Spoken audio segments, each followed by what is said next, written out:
Good evening and welcome to Biola University. My name is Craig Hazen. I'm the director of the Master of Arts program in Christian Apologetics here. And I'm honored to be the host tonight to get things started. Although the gym is packed with nearly 3,000 people, and it looks like you're stuffed in here pretty well, and my condolences to those of you who've already been sitting an hour and have another couple hours to go, hang in there, hang in there. But you're not the only ones watching. There are thousands of people in other venues on this campus. Not only that, there are people in overflow sites really across the country and around the world. We have people in 30 states and 4 different countries watching this. And a special greeting to all of you who are watching across campus and in places such as Stockholm and Sri Lanka. I hope you really enjoy this.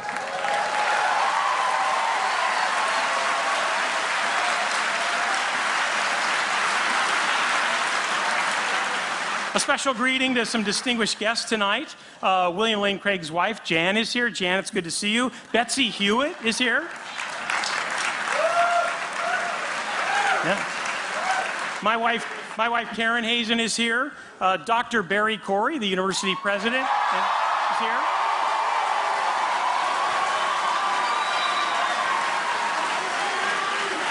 Yeah.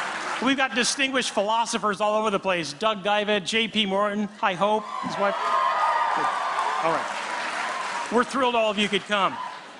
Well, this event was initiated by the Associated Students of Biola University, and it makes sense that AS President Eric Weaver should give a quick welcome on behalf of the student body. Eric, come on up.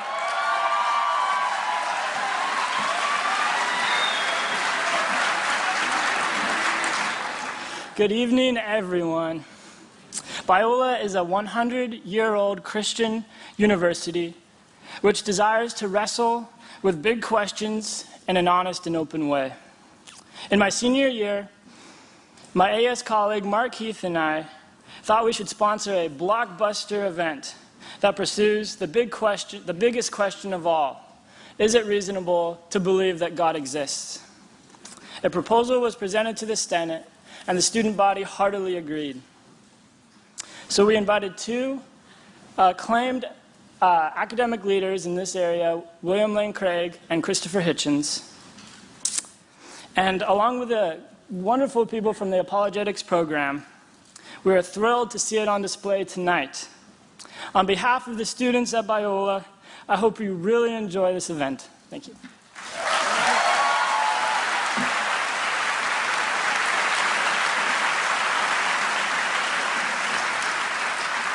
Thank you for representing the students, Eric. You're a senior. How's that job search going in this economy? Is that going well? Is that good? Yeah. We'll give you some help. Oh no, our career service is on Biola first rank. Thank you. Well, the students got this going, but there is one other important sponsor, and that is the program that I direct, the Master of Arts program in Christian Apologetics. If you like wrestling with the big questions, the existence of God, evidence for the resurrection, the problem of evil, the historical reliability of the Bible, reconciling science and faith, this really is a degree program for you. And if you're watching at a distance and you're thinking, I can't do it because I don't live in Southern California, that's not the case. We have this amazing distance learning program, and it's really open to anybody, and you don't need to relocate to Southern California, although it was a very nice day today. You might want to consider it. Although they've just taxed us into oblivion, so you may want to reconsider that. If you want to find out about these programs, check out biola.edu, biola.edu, and go to the Christian Apologetics page on that site. Well, how is this all going to work tonight? It's pretty straightforward. In fact, your handy-dandy program will tell you what's going on right up at the top inside panel, the program, numbers 1 through 8. It'll guide you through what's taking place every step of the way during the debate. So take a look at that. Toward the end, we will have some time for questions, but as you notice, there's no mic sitting up in the aisles. We are going to throw it open to the students. We have a student section up there. Bravo. Students of all stripes. Now, it's your job tonight to think up some tough questions. And I expect you to actually vet them. That is, you may have learned in school that there's no such thing as a dumb question. That is not true. Okay? Not? not to intimidate you, but check it out. Do peer review. If you come up with a question, run it by the person next to you or on either side, and let's see how it goes. So we'll throw it open for some Q&A time, and our thoughtful moderator will make sure it goes well. All right.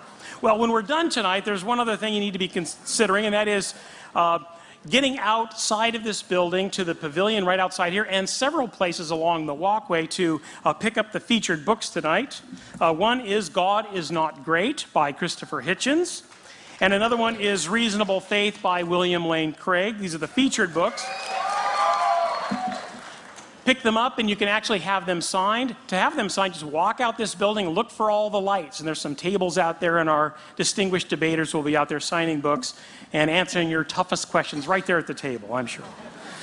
If you've got a lot of books at home, in fact, you own a book so you don't need another one, perhaps you can buy some DVDs or CDs of some dynamite debates and lectures that Bill Craig has done around the world. These are first-rank materials, and our apologetics program is actually the center point for getting all of these. So if you want to get them tonight, they've got wonderful special deals. Check out the red flyer in your brochure, and that will tell you the scoop. You can even pre-order tonight's debate. If you'd like to get a copy of it, it's something you want to share with a lot of people, you can pre-order it tonight, fill out the form, take it to the table, and they'll move you right through. Well, we're delighted to have Mr. Hitchens here on campus, but we realize that we theists certainly have the home court advantage. I mean, being in a basketball court, that makes a lot of sense. After all, it's a Christian university, and it even says, all glory to God or something above the bleachers there. So clearly this is a home court advantage for the theists. And I imagine that the crowd here is over 2/3 evangelical Christian, although I'm thrilled to see the atheist and agnostic community turn out wearing T-shirts. I love that. Yeah, absolutely, yeah.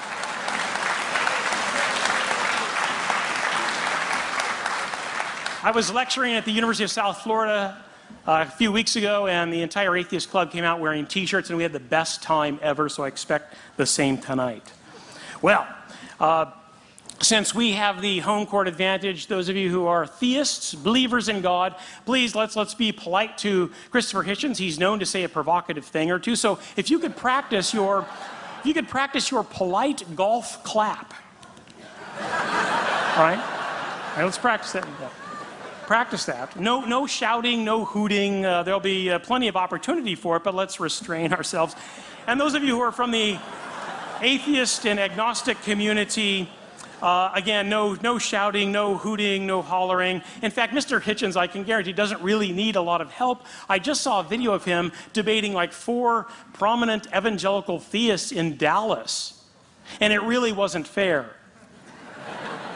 We needed more theists on the panel.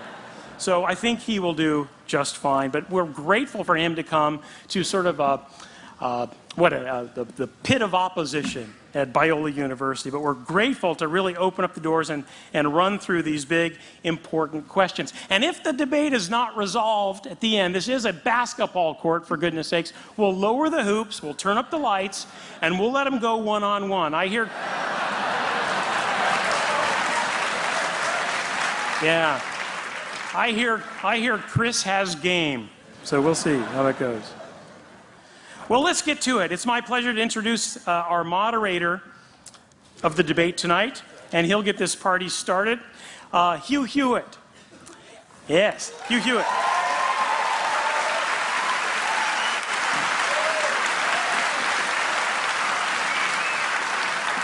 Hugh is a law professor and broadcast journalist whose nationally syndicated radio show is heard in more than 120 cities across the United States every weekday by more than 2 million listeners. By the way, locally, this program is heard on KRLA, which is 870 AM. I think it goes from like 3 to 6. Great program. In fact, I think it's one of the most important, smartest, fast-paced news and issues program on the airwaves today.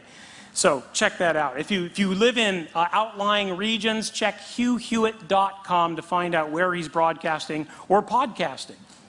Professor Hewitt is a graduate of Harvard College and the University of Michigan Law School. He has been teaching constitutional law at Chapman University Law School since it opened in 1995. He was a frequent guest on all the big cable news networks and has written for the most important newspapers in the country. He's received 3 Emmys for his groundbreaking television work and is the author of 8 books, including 2 bestsellers. Professor Hewitt served for nearly 6 years in the Reagan administration in a variety of posts, including assistant counsel in the White House and special assistant to 2 attorneys general. Don't miss his daily blog at hughhewitt.com. He's always been so very generous with his time toward events like these at Biola, and we are deeply grateful for his help here tonight. Join me in welcoming our moderator, Professor Hugh Hewitt.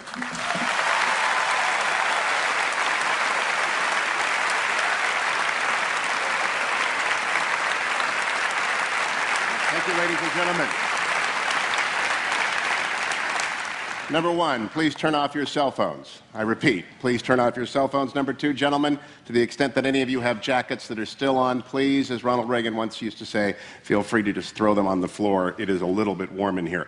Our guests, by virtue of this crowd, it is obvious, need no introduction. I am not going to waste time, then, on elaborate introductions. I just wish to thank them both for being willing to participate in this most important of conversations. It is the best of times, it is the best of times for those who like to argue about God in the public square, largely because of the rise of new atheists such as Mr. Hitchens, Richard Dawkins, my friend William Lobdell, and others who have once again put to the center of the public stage the question of whether or not God does exist and whether or not Jesus Christ is his son. And it is up to people like William Lane Craig, prolific author, much beloved professor here, to enter into that conversation in a way that is both persuasive and winsome. And so without further ado, allow me to welcome up Vanity Fair columnist, prolific author, my friend and champion of freedom, Christopher Hitchens.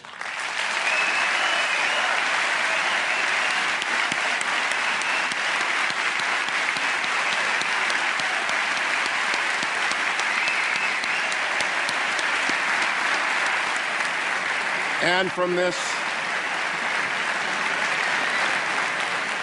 this extraordinary lighthouse institution, another prolific author and apologist, a scholar extraordinaire who, like Mr. Hitchens, has his PhD from a wonderful English university, Professor William Lane Craig. Please, Professor.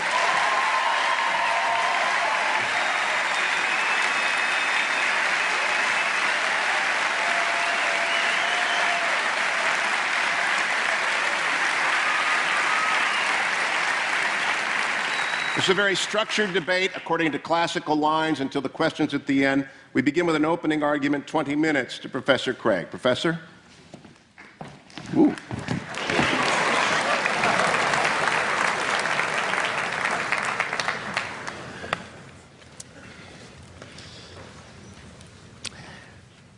Good evening. I am very excited to be participating in this debate tonight. Jan and I used to sit in those very bleachers right over there watching our son John run up and down this court as a forward on the Biola Eagles. And so I feel like I'm playing on the home court tonight. And I want to commend Mr. Hitchens for his willingness to come into this den of lambs and to defend his views tonight.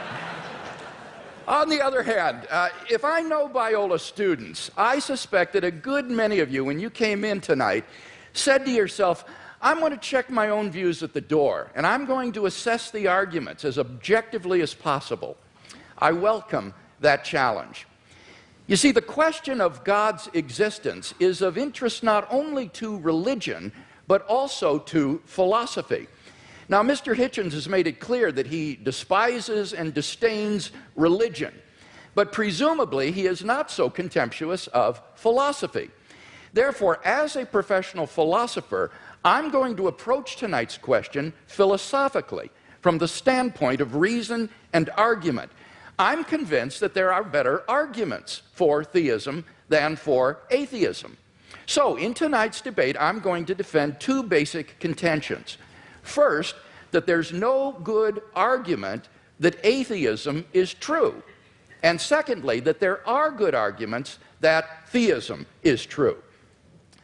Now, notice carefully the circumscribed limits of those contentions. We're not here tonight to debate the social impact of religion, or Old Testament ethics, or biblical inerrancy. All interesting and important topics, no doubt, but not the subject of tonight's debate, which is the existence of God. Consider then my first contention, that there's no good argument that atheism is true. Atheists have tried for centuries to disprove the existence of God, but no one's ever been able to come up with a successful argument. So, rather than attack straw men at this point, I'll just wait to hear Mr. Hitchens present his arguments against God's existence, and then I'll respond to them in my next speech. In the meantime, let's turn to my second main contention, that there are good arguments that theism is true. On your program insert, I outline some of those arguments. Number one, the cosmological argument. The question of why anything at all exists is the most profound question of philosophy. The philosopher Derek Parfit says, no question is more sublime than why there is a universe, why there is anything, rather than nothing. Typically, atheists have answered this question by saying that the universe is just eternal and uncaused. But there are good reasons, both philosophically and scientifically, to think that the universe began to exist. Philosophically, the idea of an infinite past seems absurd. Just think about it. If the universe never began to exist, that means that the number of past events in the history of the universe is infinite. But mathematicians recognize that the existence of an actually infinite number of things leads to self-contradictions. For example, what is infinity minus infinity? Well, mathematically, you get self-contradictory answers. This shows that infinity is just an idea in your mind, not something that exists in reality. David Hilbert, perhaps the greatest mathematician of the 20th century, wrote, "The infinite is nowhere to be found in reality. It neither exists in nature nor provides a legitimate basis for rational thought. The role that remains for the infinite to play is solely that of an idea." But that entails that since past events are not just ideas, but are real, the number of past events must be finite. Therefore, the series of past events can't go back forever. Rather, the universe must have begun to exist. This conclusion has been confirmed by remarkable discoveries in astronomy and astrophysics.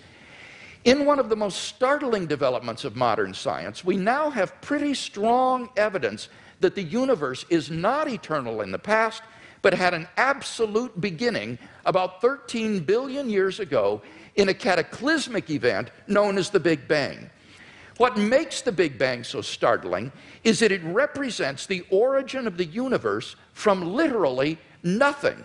For all matter and energy, even physical space and time themselves, came into being at the Big Bang. As the physicist P.C.W. Davies explains, the coming into being of the universe, as discussed in modern science, is not just a matter of imposing some sort of organization upon a previous incoherent state, but literally the coming into being of all physical things from nothing. Now, this puts the atheist in a very awkward position. As Anthony Kinney of Oxford University urges, a proponent of the Big Bang theory, at least if he is an atheist, must believe that the universe came from nothing and by nothing. But surely that doesn't make sense. Out of nothing, nothing comes. So why does the universe exist instead of just nothing? Where did it come from? There must have been a cause which brought the universe into being. Now, as the cause of space and time, this being must be an uncaused, timeless, spaceless, immaterial being of unfathomable power. Moreover, it must be personal as well. Why? Because the cause must be beyond space and time. Therefore, it cannot be physical or material. Now, there are only two kinds of things that fit that description. Either an abstract object, like numbers, or else a personal mind. But abstract objects can't cause anything. Therefore, it follows that the cause of the universe is a transcendent, intelligent mind. Thus, the cosmological argument gives us a personal creator of the universe. 2, the teleological argument. In recent decades, scientists have been stunned by the discovery that the initial conditions of the Big Bang were fine-tuned for the existence of intelligent life with a precision and delicacy that literally defy human comprehension. This fine-tuning is of two sorts. First, when the laws of nature are expressed as mathematical equations, you find appearing in them certain constants, like the gravitational constant. These constants are not determined by the laws of nature. The laws of nature are consistent with a wide range of values for these constants. Second, in addition to these constants, there are certain arbitrary quantities put in as initial conditions on which the laws of nature operate. For example, the amount of entropy or the balance between matter and antimatter in the universe. Now, all of these constants and quantities fall into an extraordinarily narrow range of life-permitting values. Were these constants or quantities to be altered by less than a hair's breadth, the balance would be destroyed and life would not exist. To give just one example, the atomic weak force, if it were altered by as little as 1 part out of 10 to the 100th power, would not have permitted a life-permitting universe. Now, there are 3 possible explanations of this remarkable fine-tuning: physical necessity, chance, or design. Now, it can't be due to physical necessity because the constants and quantities are independent of the laws of nature. In fact, string theory predicts that there are around 10 to the 500th power different possible universes consistent with nature's laws. So could the fine-tuning be due to chance? Well, the problem with this alternative is that the odds against the fine-tunings occurring by accident are so incomprehensibly great that they cannot be reasonably faced. The probability that all the constants and quantities would fall by chance alone into the infinitesimal life-permitting range is vanishingly small. We now know that life-prohibiting universes are vastly more probable than any life-permitting universe. So if the universe were the product of chance, the odds are overwhelming that it would be life-prohibiting. In order to rescue the alternative of chance, its proponents have therefore been forced to resort to a radical metaphysical hypothesis, namely that there exists an infinite number of randomly ordered, undetectable universes composing a sort of world ensemble or multiverse of which our universe is but a part. Somewhere in this infinite world ensemble, finely tuned universes will appear by chance alone, and we happen to be one such world. Now, wholly apart from the fact that there's no independent evidence that such a world ensemble even exists, the hypothesis faces a devastating objection. Namely, if our universe is just a random member of an infinite world ensemble, then it is overwhelmingly more probable that we should be observing a much different universe than what we in fact observe. Roger Penrose has calculated that it is inconceivably more probable that our solar system should suddenly form through a random collision of particles than that a finely tuned universe should exist. Penrose calls it utter chicken feed by comparison.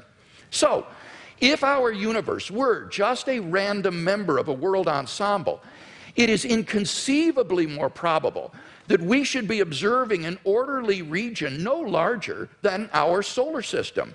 Observable universes like those are simply much more plenteous in the world ensemble than finely tuned worlds like ours, and therefore ought to be observed by us. Since we do not have such observations, that fact strongly disconfirms the multiverse hypothesis. On atheism, at least, then, it is highly probable that there is no world ensemble. The fine-tuning of the universe is therefore plausibly due neither to physical necessity nor to chance. It therefore follows logically that the best explanation is design. Thus, the teleological argument gives us an intelligent designer of the cosmos. 3. the moral argument. If God does not exist, then objective moral values do not exist. By objective moral values, I mean moral values which are valid and binding, whether we believe in them or not. Many theists and atheists agree that if God does not exist, then moral values are not objective in this way.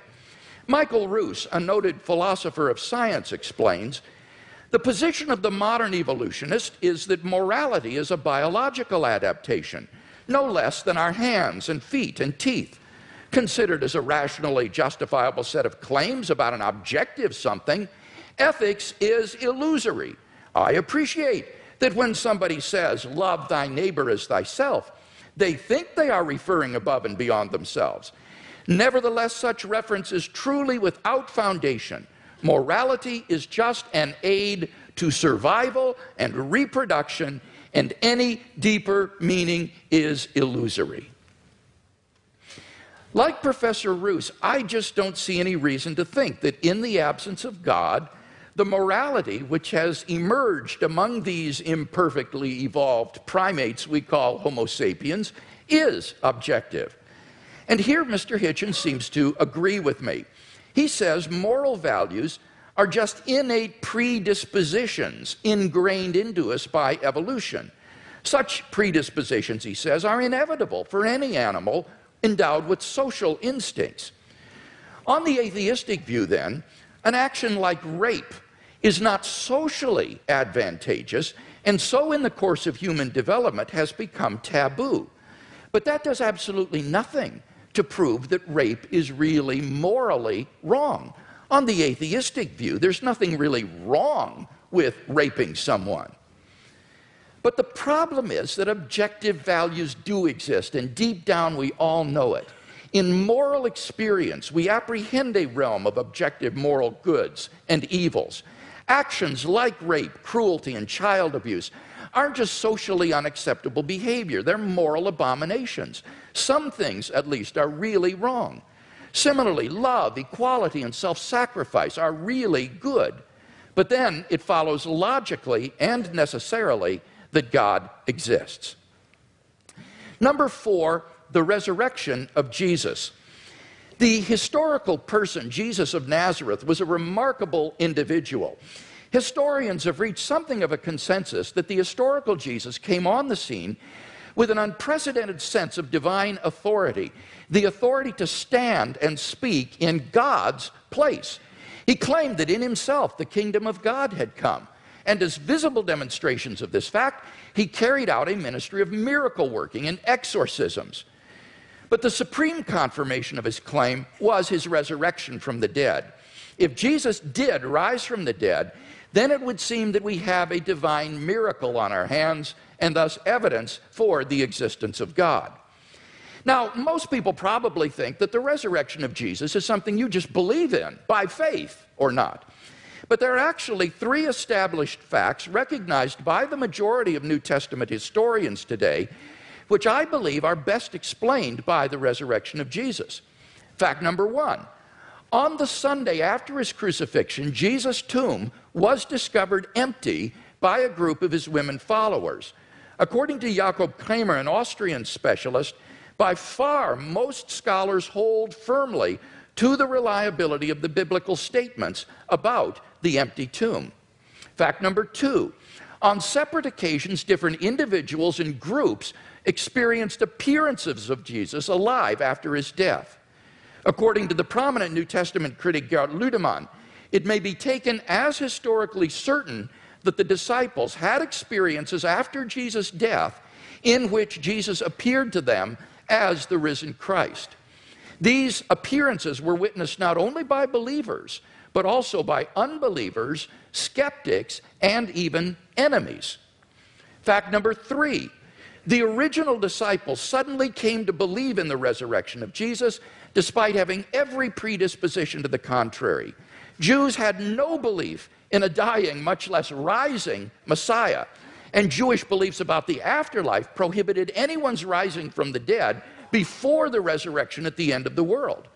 Nevertheless, the original disciples came to believe so strongly that God had raised Jesus from the dead that they were willing to die for the truth of that belief. N.T. Wright, an eminent New Testament scholar, concludes, "That is why, as a historian, I cannot explain the rise of early Christianity unless Jesus rose again, leaving an empty tomb behind him." Attempts to explain away these three great facts, like the disciples stole the body or Jesus wasn't really dead, have been universally rejected by contemporary scholarship. The simple fact is that there just is no plausible naturalistic explanation of these facts. And therefore, it seems to me the Christian is amply justified in believing that Jesus rose from the dead and was who he claimed to be. But that entails that God exists. Finally, number 5, the immediate experience of God. This isn't really an argument for God's existence. Rather, it's the claim that you can know that God exists wholly apart from arguments, simply by immediately experiencing him. Philosophers call beliefs like this properly basic beliefs. They aren't based on other beliefs. Rather, they're part of the foundation of a person's system of beliefs. Other properly basic beliefs include the belief in the reality of the external world, the belief in the existence of the past and the presence of other minds like your own. When you think about it, none of these beliefs can be proved. But although these sorts of beliefs are basic for us, that doesn't mean they're arbitrary. Rather, they're grounded in the sense that they're formed in the context of certain experiences. In the experiential context of seeing and hearing and feeling things, I naturally form the belief in a world of physical objects. And thus, my beliefs are not arbitrary, but appropriately grounded in experience. They're not merely basic, but properly basic. In the same way, belief in God is, for those who know him, a properly basic belief grounded in our experience of God. Now, if this is right, there's a danger that arguments for God's existence could actually distract your attention from God himself. If you're sincerely seeking God, then God will make his existence evident to you. We mustn't so concentrate on the external arguments that we fail to hear the inner voice of God speaking to our own hearts. For those who listen, God becomes an immediate reality in their lives. So, in conclusion then, we've seen 5 good arguments to think that God exists. If Mr. Hitchens wants us to believe instead that God does not exist, then he must first tear down all 5 of the arguments that I presented, and then in their place erect a case of his own to prove that God does not exist. Unless and until he does that, I think that theism is the more plausible worldview.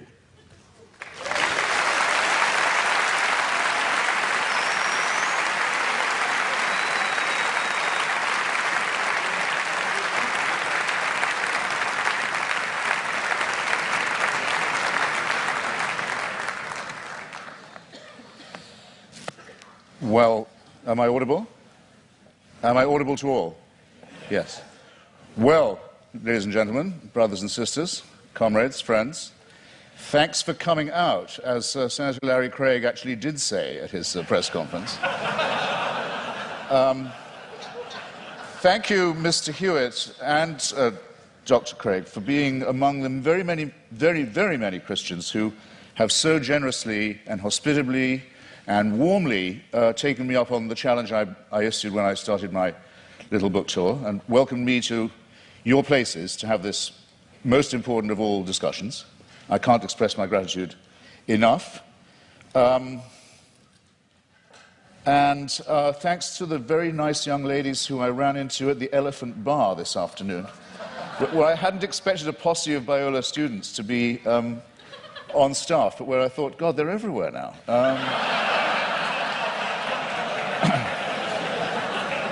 Now, what I have discovered in voyaging around this country and others in this debate, and just debating with Hindus, with Muslims, with the Jews, with Christians of all stripes, is that the arguments are all essentially the same for belief in the supernatural, for belief in faith, for belief in God, but that there are very interesting and noteworthy discrepancies between them.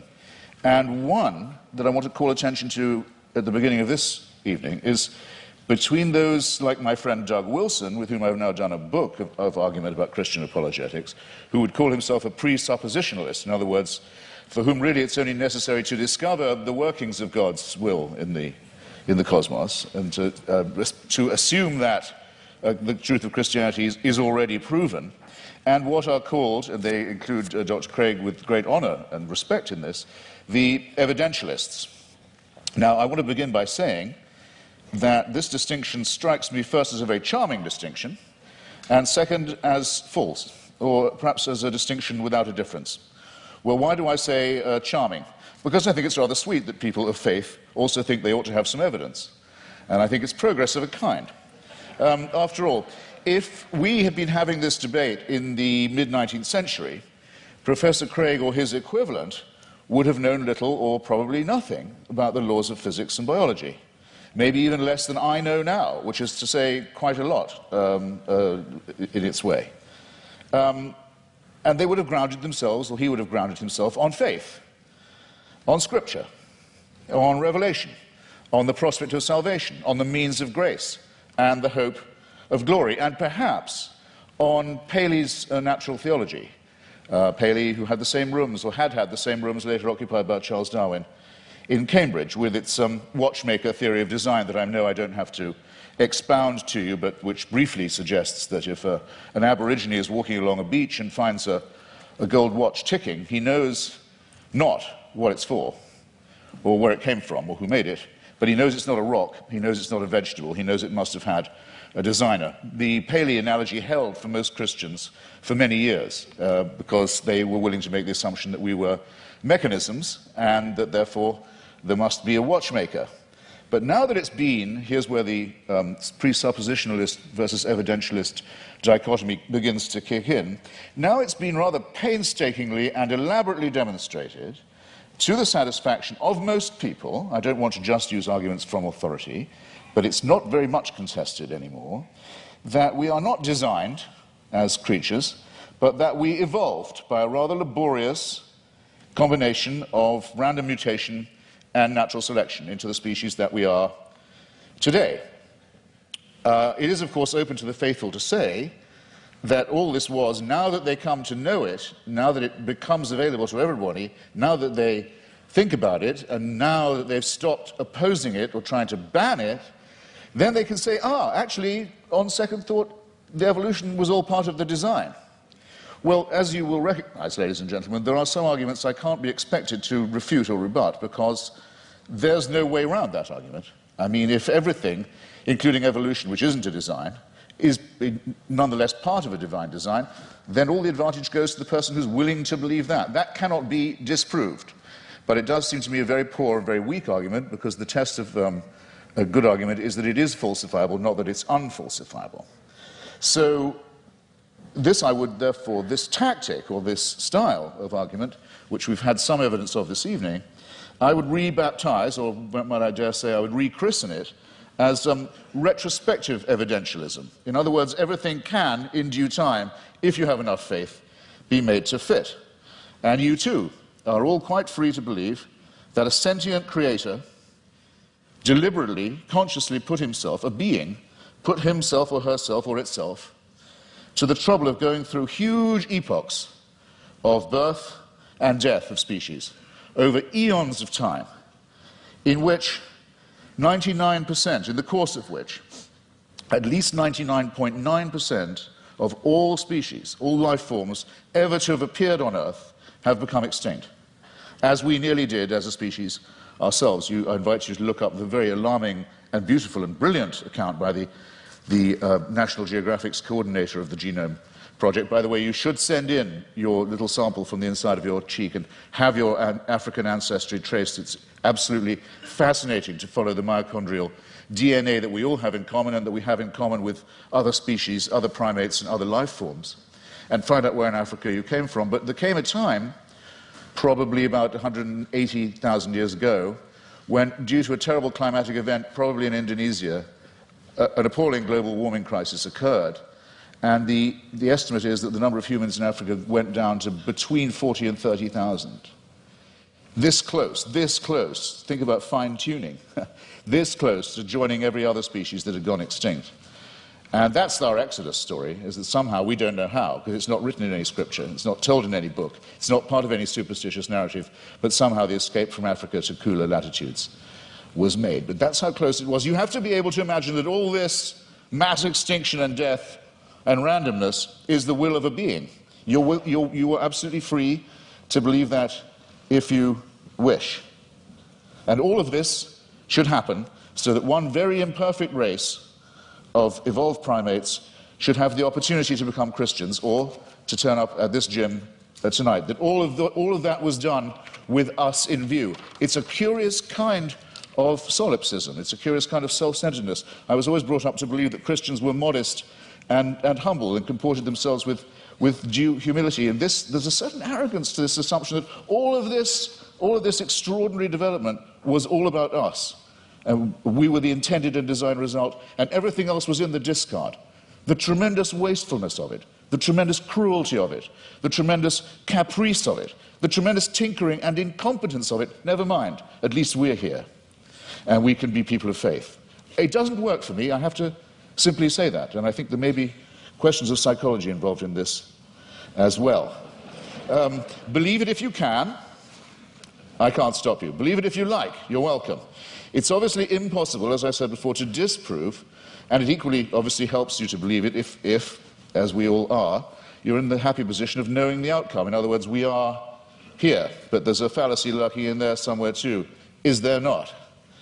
Now, it's often said, it was said tonight, and Dr. Craig said it in print, that atheists think they can prove the non-existence of God. This, in fact, very slightly but crucially misrepresents what we've always said. And there's nothing new about the new atheists, it's just we're recent. There's nothing particularly new. Dr. Victor Stenger, a great scientist, has written a book called The Failed Hypothesis, which he says he thinks that science can now license the claim that there definitely is no God, but he's unique in that, and I think very bold and courageous. Here's what we argue. We argue quite simply that there's no plausible or convincing reason, certainly no evidential one, to believe that there is such an entity, and that all observable phenomena, including the cosmological one to which I'm coming, are explicable without the hypothesis. You don't need the assumption. And this objection itself, our school, falls into at least two, perhaps three sections. There's no such thing, no such word, though there should be, as adeism, or as being an atheist, but if there was one, I would say that's what I was. I don't believe that we are here as the result of a design, or that by making the appropriate propitiations and adopting the appropriate postures and following the appropriate rituals, we can overcome death. I don't believe that, and for a priori reasons, don't.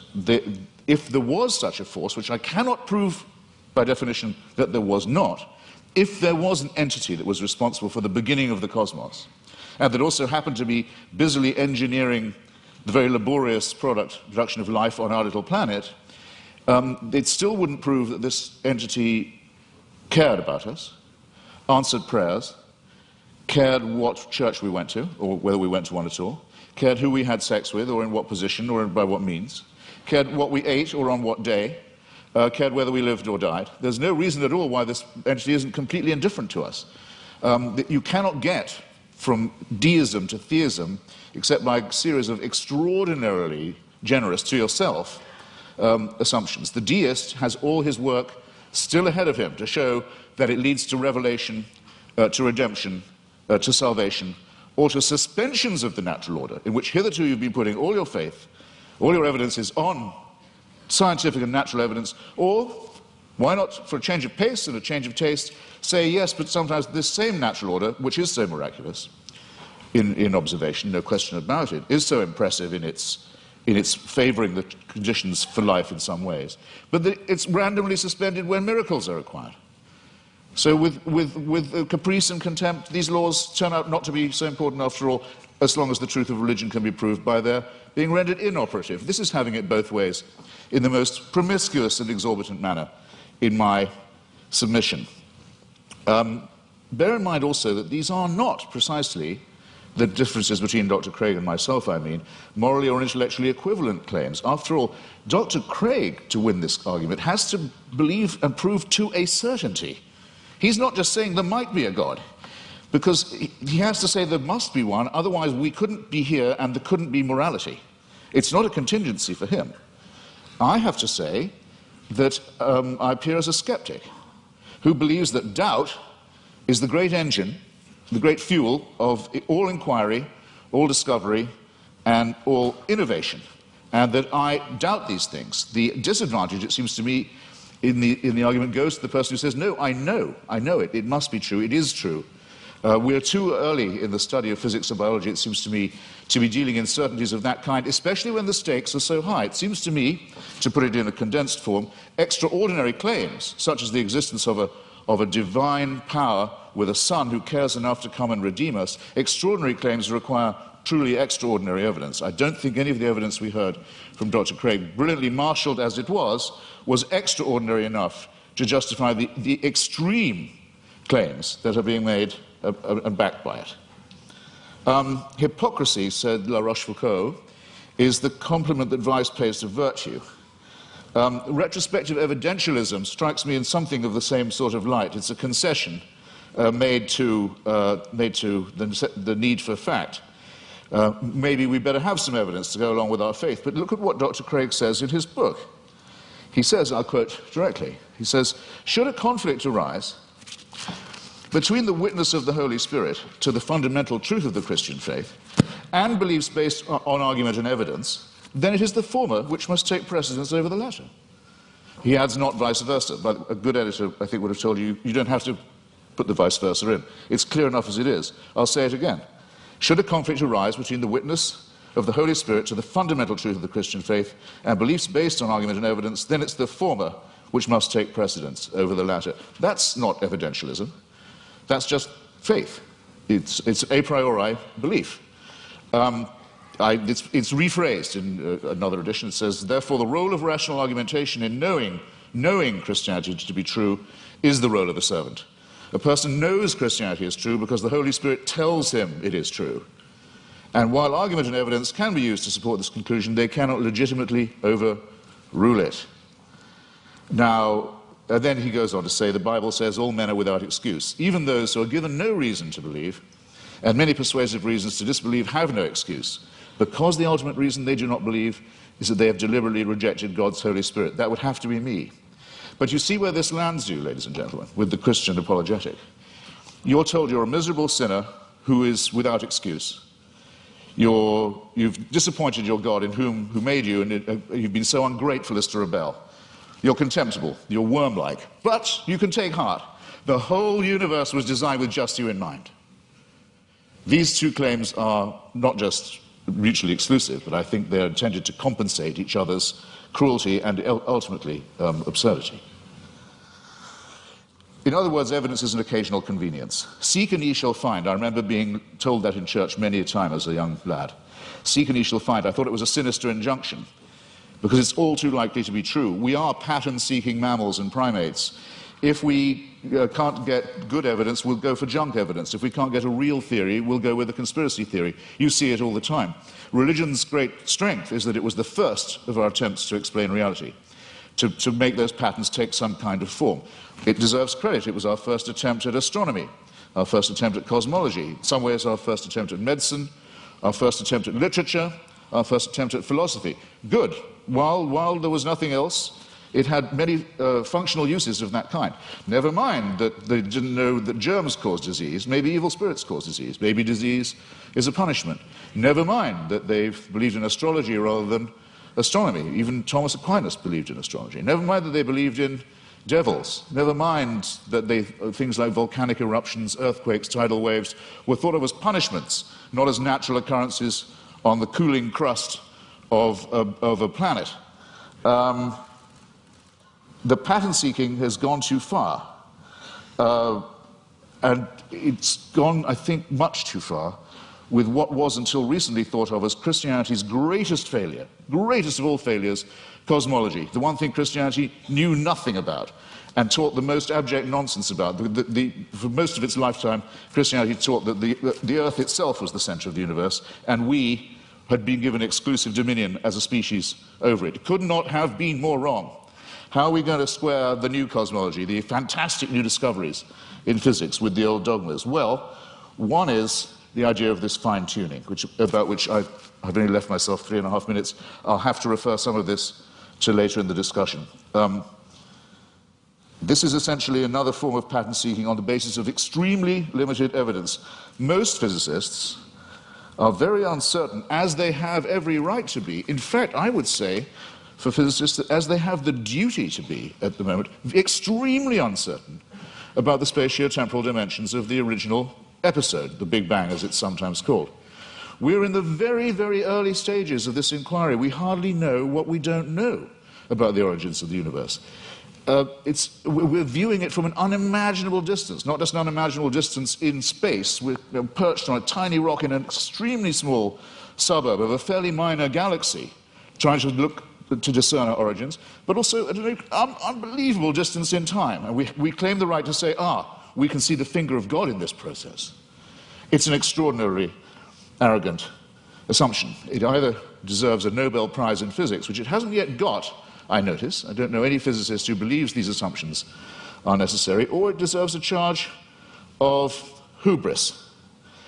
Let me make 3 tiny, quick objections to it as it stands, and I'm no more a physicist than most of you are.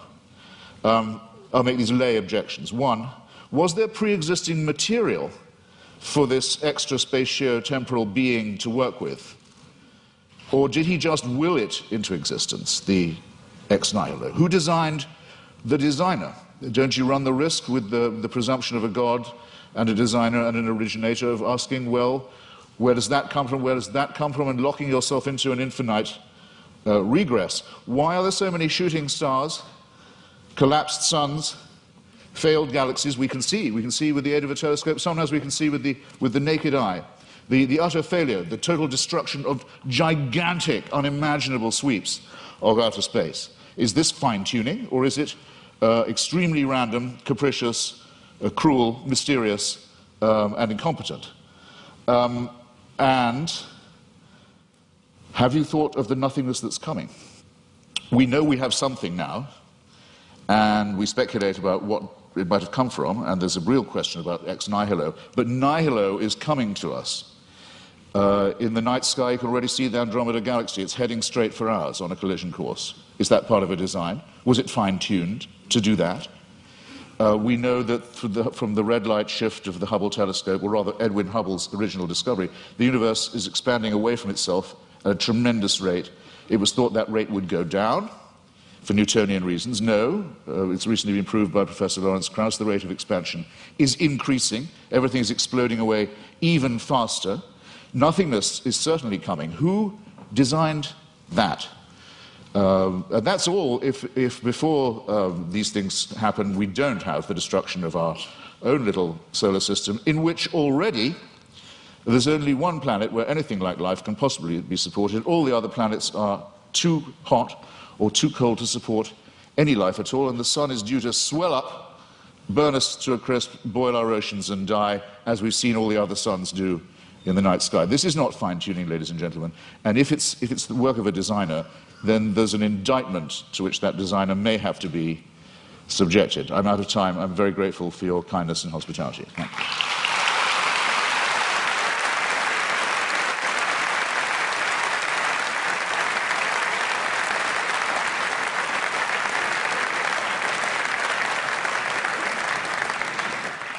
Dr. Craig, a 12-minute rebuttal.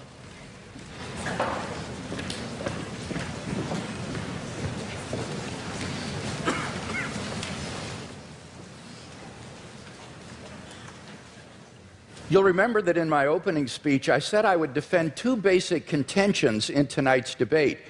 First, that there's no good argument that atheism is true. Now, far from being a point of contention tonight, as far as I understood Mr. Hitchens' last speech, he would agree with that first statement, that there is no good argument that atheism is true. He says, I simply don't have any positive reason to believe in God, but he doesn't really give an argument against God's existence. Indeed, he seems to suggest that's impossible. But notice that doesn't prove atheism. That just leaves you with agnosticism, namely, you don't know if there's a God or not. So at best, you're left merely with agnosticism. We don't see any good reason to think that atheism is true. Now, he did make some remarks about the theory of evolution, which at least insinuated that this was somehow incompatible with theism. And I have 2 points to make about this. First, I think that the theory of biological evolution is simply irrelevant to the truth of Christian theism. Genesis 1 admits all manner of different interpretations, and one is by no means committed to six-day creationism. Howard Van Til, who is a professor at Calvin College, writes, "Is the concept of special creation required of all persons who trust in the Creator God of Scripture? Most Christians in my acquaintance who are engaged with either scientific or biblical scholarship have concluded that the special creationist picture of the world's formation is not a necessary component of Christian belief. Nor is this a retreat caused by modern science. St. Augustine in the AD 300s, in his commentary on Genesis, pointed out that the days don't need to be taken literally, nor need the creation be a few thousand years ago. Indeed, he suggested that God made the world with certain special potencies that would gradually unfold over time and develop. And this interpretation came 1,500 years before Darwin, so that it is not a forced retreat in the face of modern science. So any doubts that I would have about the theory of biological evolution would be not biblical, but rather scientific. Namely, what it imagines is fantastically improbable. Barrow and Tipler, 2 physicists, in their book, The Anthropic Cosmological Principle, list 10 steps in the course of human evolution, each of which is so improbable that before it would occur, the sun would have ceased to be a main sequence star and incinerated the Earth. And they calculate the probability of the evolution of the human genome to be somewhere between 4 to the negative 180th power to the 110,000th power, and 4 to the negative 360th power to the 110,000th power. So if evolution did occur on this planet, it was literally a miracle, and therefore evidence for the existence of God. So I don't think this is an argument for atheism, quite the contrary. It really provides good grounds for thinking that God superintended the process of biological development. So the Christian can be open to the evidence to follow it where it leads. By contrast, as Alvin Plantinga has said, for the naturalist, evolution is the only game in town. No matter how fantastic the odds, no matter how improbable, it's got to be true, because there is no intelligent creator and designer.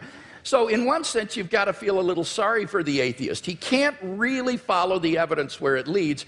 His presuppositions determine the outcome. By contrast, if there is a fine-tuner and creator of the universe, then already in the initial conditions of the Big Bang, you have an elaborately designed universe that permits the evolution and existence of intelligent life. And I think evolution simply layers on more improbability. Now, Mr. Hitchens says, but why did God wait so long, all that waste during this time?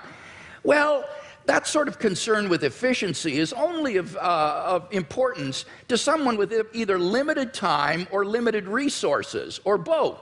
But in the case of God, he has both unlimited resources and unlimited time, and therefore it's simply not important to do this in a quick way. Well, now, Mr. Hitchens says, but why did God wait so long before he sent Christ? Human beings have existed for thousands of years on this planet before Christ's coming. Well, what's really crucial here is not the time involved, rather it's the population of the world. The Population Reference Bureau estimates that the number of people who have ever lived on this planet is about 105 billion people. Only 2% of them were born prior to the advent of Christ. Eric Krapes of the Survey Research Center at the University of Michigan's Institute for Social Research says, God's timing couldn't have been more perfect. Christ showed up just before the exponential explosion in the world's population. The Bible says in the fullness of time, God sent forth his Son. And when Christ came, The nation of Israel had been prepared. The Roman peace dominated the Mediterranean world. It was an age of literacy and learning. The stage was set for the advent of God's Son into the world. And I think in God's providential plan for human history, we see the wisdom of God in orchestrating the development of human life and then in bringing Christ into the world in the fullness of time. So I don't see that there are any good grounds here for thinking that this provides reason for atheism. Now, what about my arguments for theism? Mr. Hitchens had some general remarks here. He says it's difficult to get from deism to theism. Now, I want to point out that's a false use of these terms. This is simply confused. Deism is a type of theism. Theism is the broad worldview that God exists. Deism is a specific kind of theism that says God has not revealed himself directly in the world. Now, my arguments are a cumulative case for Christian theism. They add up to the belief in the God that has been revealed by Jesus of Nazareth. Now, Mr. Hitchens says, but you must prove this with certainty. Not at all. I am not claiming these arguments demonstrate Christian theism with certainty. I'm saying that this is the best explanation of the data when you compare it with other competing hypotheses. I think it's more probable than not. He quotes me as to saying the Holy Spirit's witness is the basis for knowing Christianity to be true, and I affirm that. I think the fundamental way in which we know Christianity is true is through the objective inner witness of God's Holy Spirit, what I called the immediate knowledge of God himself in my fifth point. On the basis of that, we have a properly basic belief in the existence of God and the truth of Christianity. But when it comes to showing someone else that what we know through the witness of the Holy Spirit is true, here we appeal to argument and evidence as I've done tonight. And the arguments and evidence that I've appealed to are largely deductive arguments. This isn't retrospective evidentialism.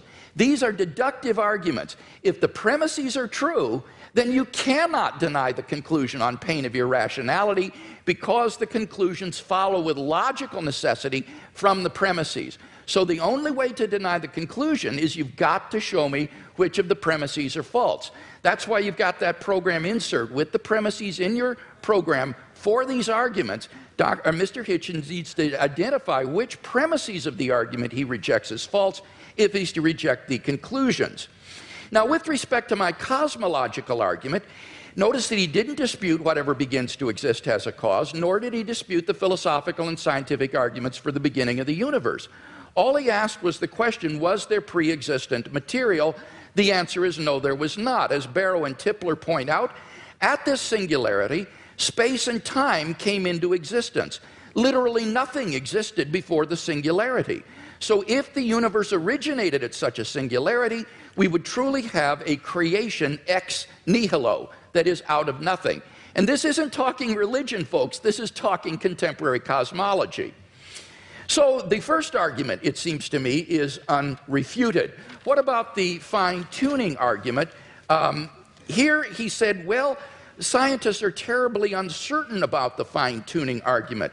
Well, I think that's simply not the case.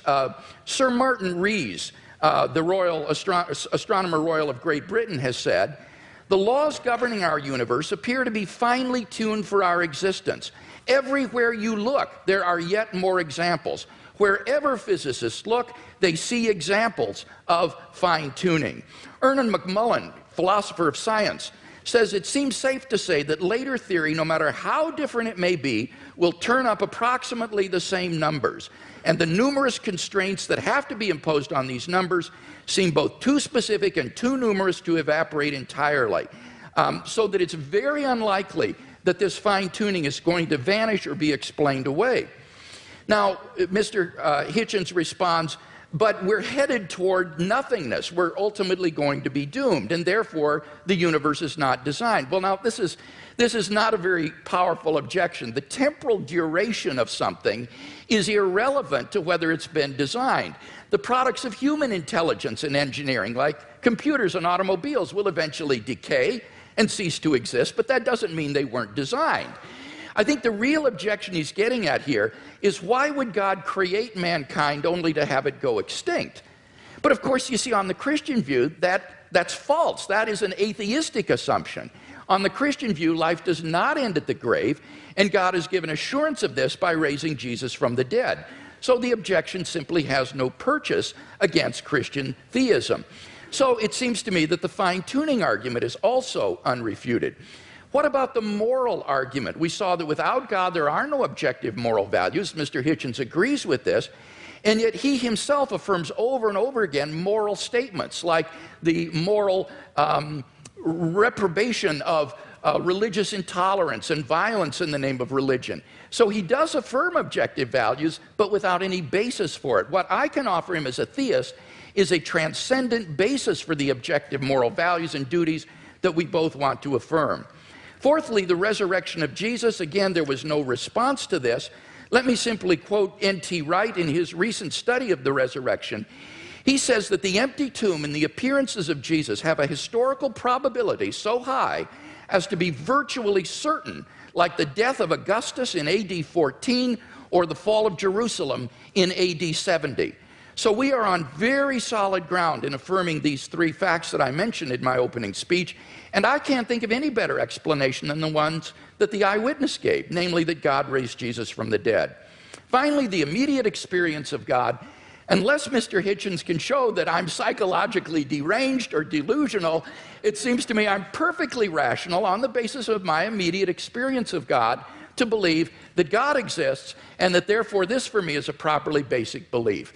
So I think all of these arguments stand intact despite his refutation. We've seen no argument for atheism, so clearly the weight of the evidence falls on the side of the scale for Christian theism tonight.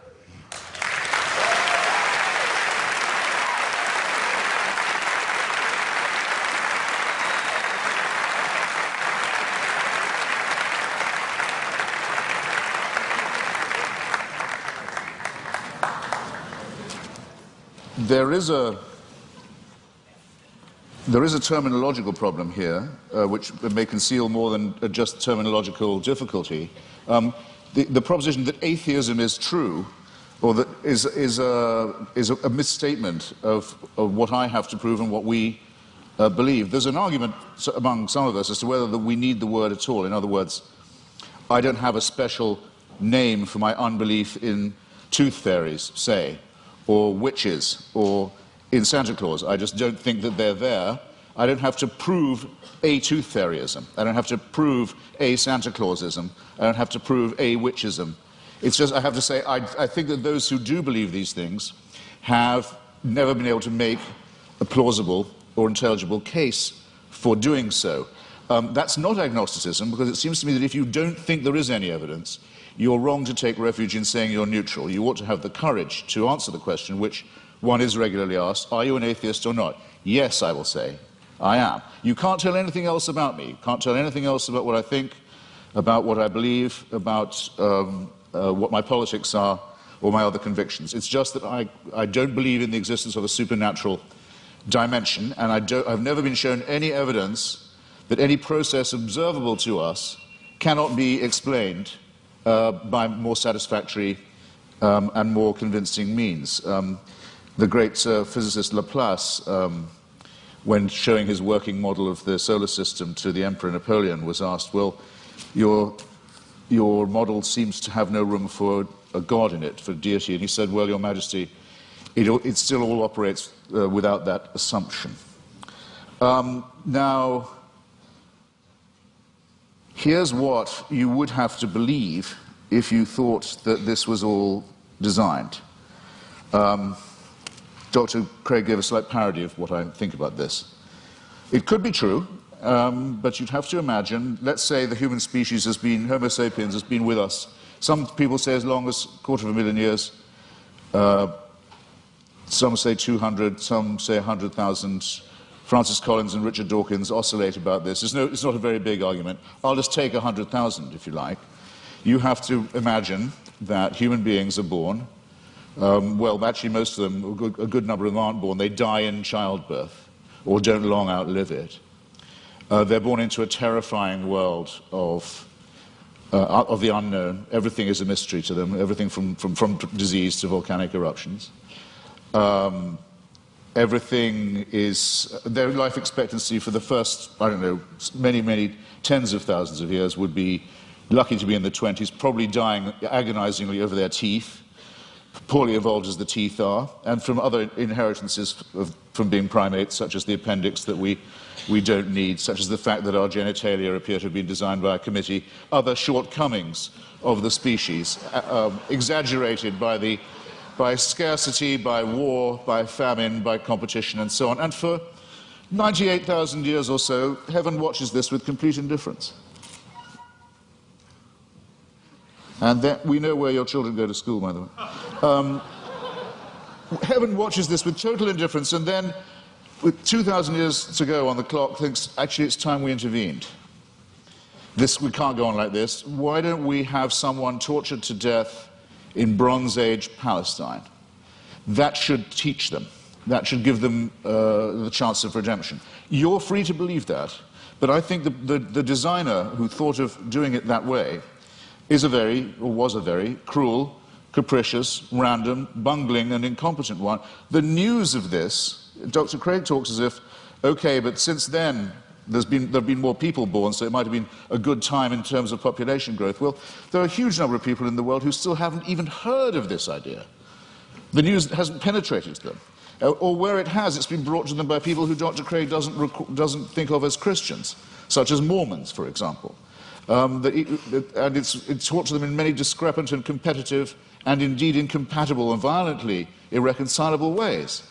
And there's been a lot of argument in the church and the churches all this time about, well, okay, what is the answer to that? What about all the people who never could have heard the good news, or who never will hear it, or still haven't been reached by it, and who've died not knowing about it? What happens to them? How can they be saved? Well, the argument is that it's all somehow made retrospective.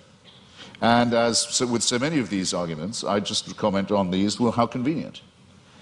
Because if you're willing to make assumptions of this kind, then really evidence is only ancillary to what you are advancing. Now, I didn't have the chance. Oh, and just on Mr. Wright, sorry, I scrawled a note to myself. In your first round, Doctor, you said that N.T. Wright, who's an impressive person, says that no explanation of the success of Christianity is possible that doesn't rest on the terms of its being true. In other words, Wright says it was so successful, it must have been, and the people were so strongly motivated to believe it that it must have been true. I regard that as a very, very unsafe assumption. Or if it is a safe one, then it must surely apply to Islam and to Mormonism. I mean, these are two very, very, very fast-growing religions, have people prepared to sacrifice enormously for it, have ancestors who were absolutely determined of the truth of it at the time, and who made extraordinary conquests in its name. If you're going to grant this for one religion, it seems to me you have to be willing, not just willing, you may indeed be compelled to make this concession for all of them. And that, I think, would be not just an unsafe assumption, but for most of you here, a distinctly unwelcome one. Now, I didn't get the chance, because I out-talked myself, I'm sorry for it, to get to the moral dimension. And I'm interested that the word objective morality is the one that Dr. Craig chooses. Usually arguments about morality are whether morality is, so to say, absolute, or whether it's relative. As to objectivity, I think it's a very good compromise word, by the way, and I'm very happy to accept it. But the problem with morality is this, in respect of religion. You can't prove that anyone behaves any better if they refer this problem upward to a supreme dictator of a celestial kind. There are two questions that I've asked in public, and I'll try them again, because I try them on every audience. They're very simple ones. First, you have to name for me, or challenges, let's say, rather than questions. You have to name for me an ethical action or an ethical statement, or moral action, moral statement made or undertaken by a believer that I couldn't undertake or say, I couldn't state or do. I haven't yet had an example pointed out of that to me. In other words, that a person of faith would have an advantage by being able to call upon divine sanction. Whereas if I ask you to think of a wicked act undertaken by someone in the name of God or because of their faith, you wouldn't have, or a wicked statement made, you wouldn't have that much difficulty, I think, in coming up with an example right away. The genital mutilation community, for example, is almost exclusively religious. The suicide bombing community is almost exclusively religious. There are injunctions for genocide in the Old Testament. There are injunctions and warrants for slavery and racism in the Old Testament too. There's simply no way of deriving morality and ethics from the supernatural. When we come to the question of the absolute, well, the most often cited one is the Golden Rule, the one that almost everyone feels they have in common. The injunction not to do to others as you wouldn't want them to do to you. This doesn't, in fact, come from the Sermon on the Mount or from Christianity, or it doesn't originate with it. It's certainly adumbrated by Rabbi Hillel, a Babylonian rabbi, and it's to be found in the Analects of Confucius too. But it has, since we're talking about objective, relative, and absolute, a crucial weakness in it, unfortunately. We'd like to be able to follow it, but it's only really as good as the person who's uttering it. In other words, if I say, I won't treat you as I don't want you to treat me, what am I to do when confronted with Charles Manson? I want him treated in a way that I wouldn't want to be treated myself. Anything else would surely be completely relativistic. So the argument isn't at all advanced by saying that I couldn't know any of this. I couldn't have any moral promptings. I couldn't decide for myself if I see a pregnant woman being kicked in the stomach, that because she's pregnant, that's obviously worse than if it was just a woman who wasn't pregnant being kicked in the stomach. This is part of my patrimony as a human being. It's part of the essential emotional solidarity that I need to have with my fellow creatures to make us realize that we are brothers and sisters, one with another. We are dependent upon each other. We have duties. We have expectations of one another. And that if we didn't have these and try and fulfill them, we couldn't have got as far as we have. We couldn't have evolved as a species. We couldn't have ever had a society. There's never been a society found where rape and murder and perjury are not condemned. And these moral discoveries long, or absolutes if you want to call them that, long predate the arrival of anything recognizable as monotheism. It's a bit like the argument of free will. People say, well, how do you have free will? Do you think you do have it? Well, it's a very, very difficult subject indeed. Some religions say you don't, in effect, have it. That all is determined by heaven. You're really only a plaything in a larger game. I take that to be some of the point of Calvinism. There are some schools of Islam also that say it is only as Allah wills. There's no will of yours really involved, as long as you're willing to make the prostration and the obedience. So the connection between religion and free will isn't as simple, as easy as some people like to think it is. But I would say, yes, I think we have free will. When asked why I think so, I would have to take refuge in philosophical irony and say, because I don't think we have any choice but to have free will. But at least I know at this point that I'm being ironic, and that some of the irony is at my own expense, and it's a risk I have to be willing to run. But the Christian answer is, of course you have free will. The boss insists upon it. This somewhat degrades the freedom and redefines the idea of will. And it seems to me also that there's something degrading in the idea of saying that morality is derived in the same way, that it comes from on high, that we ourselves are not good enough, that we don't have the dignity, we don't have the self-respect, we don't have the character to know a right action or a right statement when we see it or when we want to perform it. It's this servile element in religion. It's not, strictly speaking, the subject of our debate this evening, I know, but I'm damned if I completely forego it. It's the idea that buried in the religious impulse is actually the wish to be unfree, is the wish for an immovable, unchangeable, celestial authority, a kind of heavenly North Korea that will take our decisions away from us and commit us only to worship and praise and thank a great leader and his son, the dear leader, forever and ever and ever. I'm so glad there's no evidence that this is true. Thank you.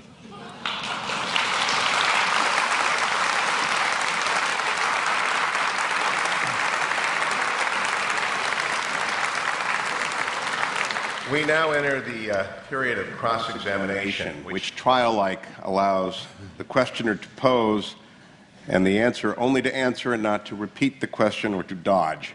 6 minutes of questions begin to Dr. Craig, followed by 6 minutes of questions to Mr. Hitchens. Dr. Craig, your questions for Mr. Hitchens.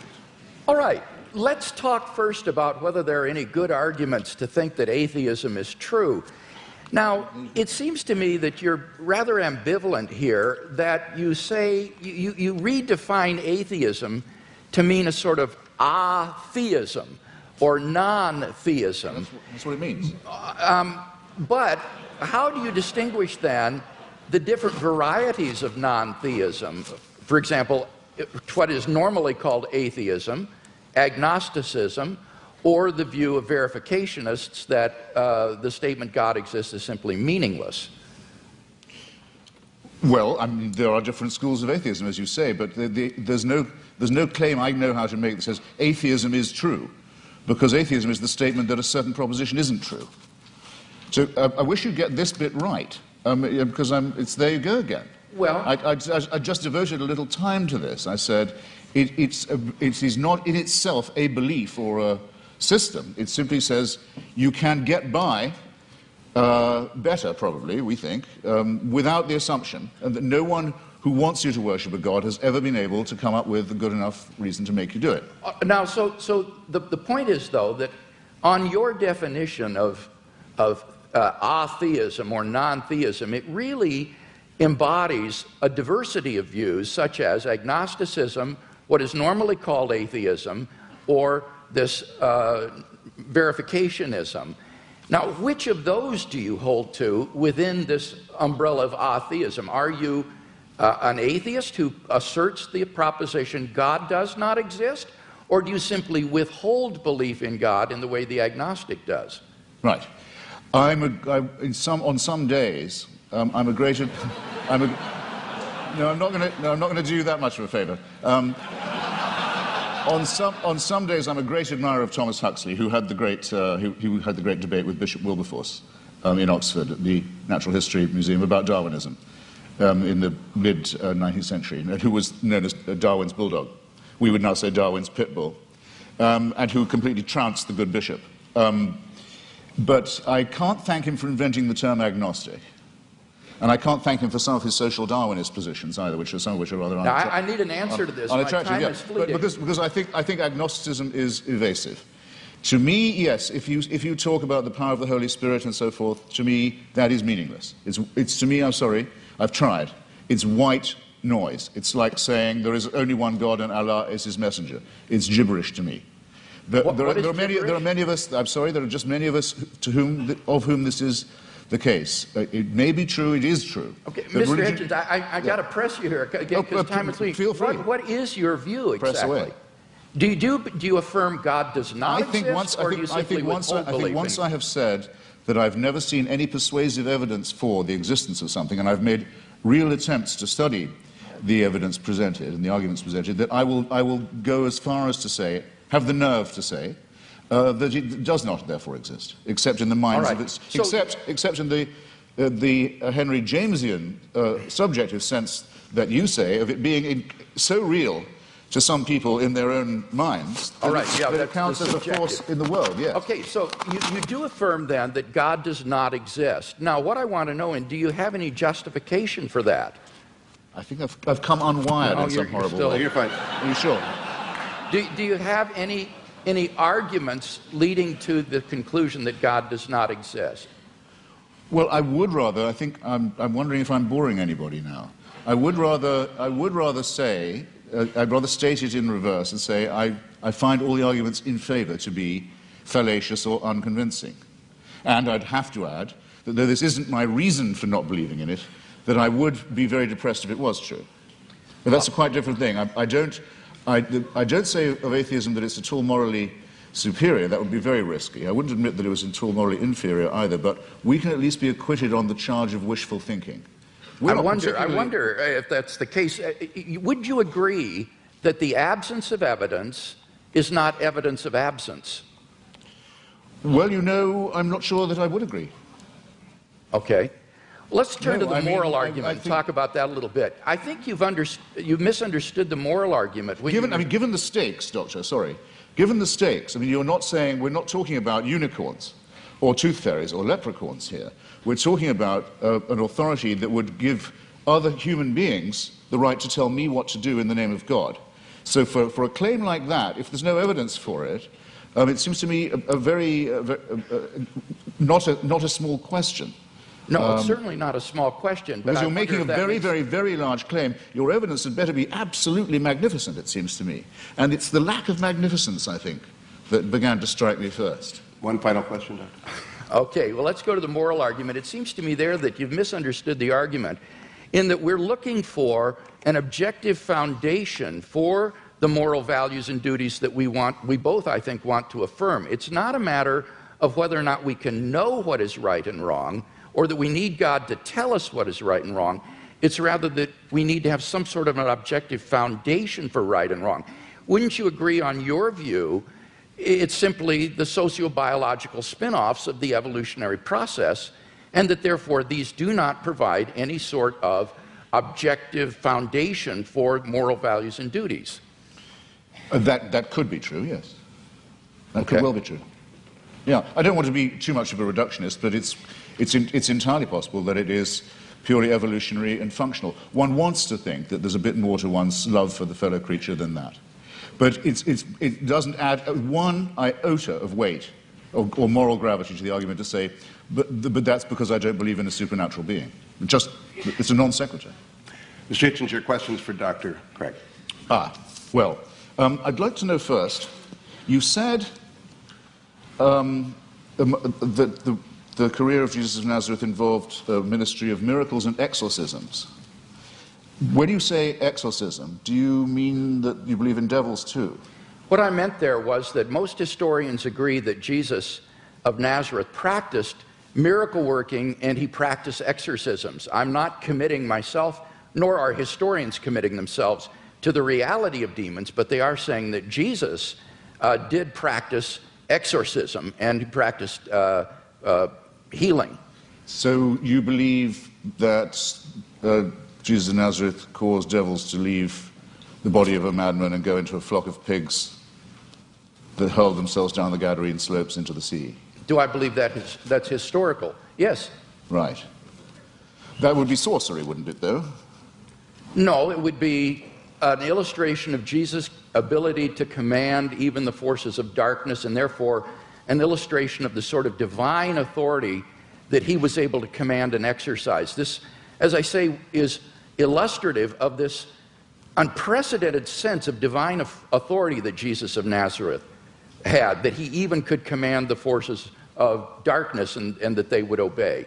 So whether you think he was a genuine exorcist or that he merely believed himself to be an exorcist, what is historically undeniable is that he had this radical sense of divine authority, which he expressed by miracle working and exorcisms. Right. And you believe he was born of a virgin? Yes, I believe that as a Christian. I couldn't claim to prove that historically. That's not part of my case tonight. But I as a Christian, I believe that. And I know you believe in the resurrection, but yes, and for that I think that we have good evidence. As a matter of biblical, what shall we call it, consistency, it's said in one of the Gospels that at the time of the crucifixion, all the graves of Jerusalem were opened, and all the tenants of the graves walked the streets and greeted their old friends. It makes the resurrection sound rather commonplace in the greater Jerusalem area. That's in the Gospel of Matthew, and that's actually attached to a crucifixion narrative. That's what I said. It says at the time of the crucifixion. Yes, that's right. At the time of the crucifixion, it says that there were appearances of Old Testament saints in Jerusalem at the time. This is part of Matthew's description of the crucifixion scene. Do you believe that? I don't know whether Matthew intends this to be apocalyptic imagery or whether he means this to be taken literally. I've not studied it in any depth, and I'm open-minded about it. I'm willing to be convinced one way or the other. You see, the reason I'm pressing you is this because, we know from Scripture that the Pharaoh's magicians could produce miracles. In the end, Aaron could outproduce them. But what I'm suggesting to you is even if the laws of nature can be suspended and great miracles can be performed, it doesn't prove the truth of the doctrine of the person who's performing them. Or would you not agree to that? Not necessarily. I think that's right. So somebody could be casting out devils from pigs, and that wouldn't prove he was the Son of God. I think that's right. In fact, there were Jewish exorcists. The only point that I was trying to make there was that this was illustrative of the kind of divine authority that Jesus claimed, especially since he didn't cast them out in God's name, or he didn't perform miracles by praying to God. He would do them in his own authority. So that Jesus exercised an authority that was simply unheard of at that time, and for which he was eventually crucified because it was thought to be blasphemous. Well, it was thought to be blasphemous to claim to be the Messiah, to be exact. I mean, the people who got the closest look at him, the Jewish Sanhedrin, thought that his claims were not genuine. So remember, if you're resting anything on eyewitnesses, the ones who we definitely know were there thought he was bogus. But, okay, I think I've got a rough idea, assuming you make that assumption of his pre-existing divinity, that it's a presuppositionalist case, I can see what you're driving at. Well, no, I've got another question. I've got another question for you, which is this. How many religions in the world do you believe to be false? I don't know how many religions in the world there are, so I Well, could you name... All right. Fair enough. I'll see if I can't narrow that down. That was a clumsily asked question, I admit. Do you regard any of the world's religions to be false? Excuse me? Do you regard any of the world's religions to be false preaching? Yes, I think, yeah, certainly. Would you name one, then? Islam. That's quite a lot. Pardon me? That's quite a lot. Yes. Do you think it's moral to preach false religion? No. So religion is responsible for quite a lot of wickedness in the world right there. Certainly. Right. I'd be happy to concede that. I would agree with that. So if I was a baby being born in Saudi Arabia today, would you rather I was me or a Wahhabi Muslim? Would I be? You'd rather be what? Would you rather it was me? It was an atheist baby or a Wahhabi baby?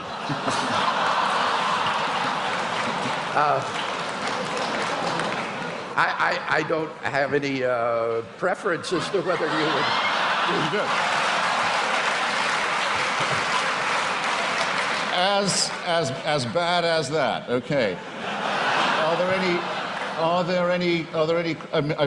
Sorry, I've only got a few seconds. It's a serious question. I shouldn't squander it. Are there any Christian denominations you regard as false? Certainly. Could I know what they are? Well, I'm not a Calvinist, for example. I think that certain tenets of Reformed theology are incorrect. I would be more in the Wesleyan camp myself. But these are differences among brethren. These are not differences on which we need to put one another in some sort of a cage. So within the Christian camp, there's a large diversity of perspectives. I'm sure there are views that I hold that are probably false. But I'm trying my best to get my theology straight, trying to do the best job, but I think all of us would recognize that none of us agree on every point of Christian doctrine, on every dot and tittle. Before Mr. Hitchens succeeds in launching another series of religious wars among Christians, let's get to the... Let's get to the responses. 7 minutes are each. Dr. Craig, it is your 7 minutes. Okay.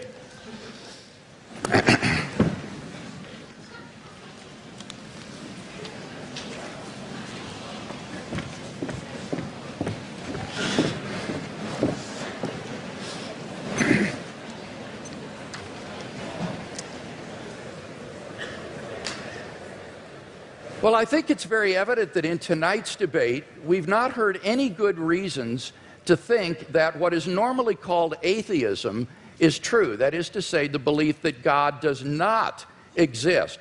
Mr. Hitchens withholds belief in God, but he's unable to give us any argument to think that God does not exist, which is what is called positive atheism. Now, he does mention that the human species has been here for 100,000 years, but I've already responded to that. What's crucial there is not the number of years, it's the population. And only 2% of the population of the earth has existed before Christ. And during that time, God is not indifferent to the lot of those people. Rather, he is preparing humanity, preparing the world for the advent of Christ so that in the fullness of time, Christ would come into the world.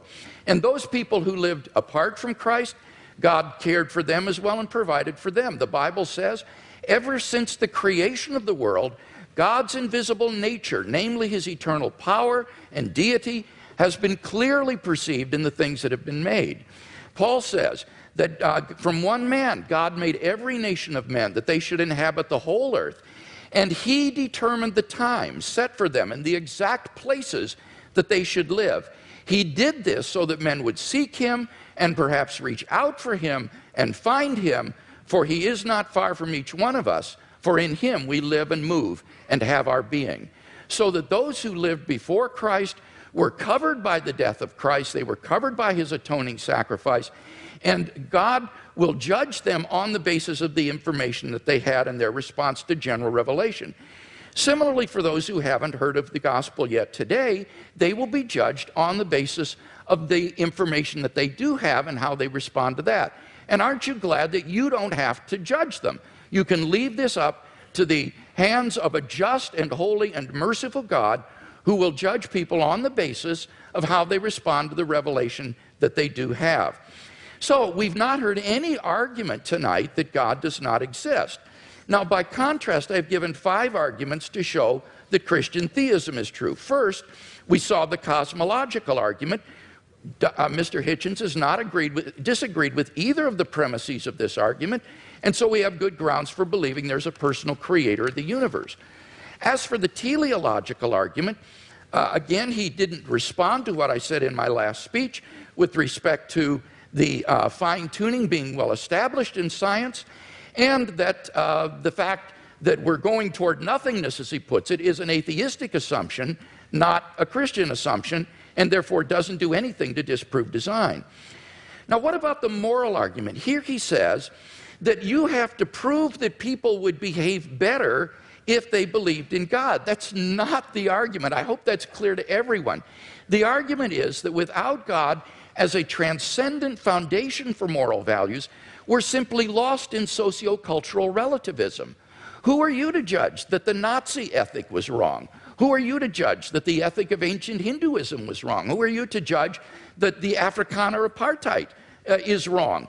This is all just the result of socio-cultural evolution, and there is no transcendent objective standard apart from God, and that's what God delivers for us. Now, Mr. Hitchens says, name one moral action that an unbeliever could not take. Well, that's trivially easy. If God exists, there are all kinds of moral duties that we have that the unbeliever could not recognize. At the panel discussion last week in Dallas, when Mr. Hitchens demanded that someone name such an action, a pastor on the panel immediately piped up, how about tithing? Well, leave it to a pastor to think of that, but clearly that's an action that only a believer would take. Even more fundamentally, what about the first and greatest commandment? You shall love the Lord your God with all your heart, with all your strength, with all your mind. That is an action that only a believer can take. No unbeliever can discharge even this most fundamental of moral duties. But in any case, all of this is beside the point with respect to the moral argument. The point is that on atheism, there are no moral obligations for anybody to fulfill. In nature, whatever is right, and Mr. Hitchens is unable to provide any sort of objective foundation for moral values. Massimo Pigliucci is a philosopher of biology. This is what he has to say.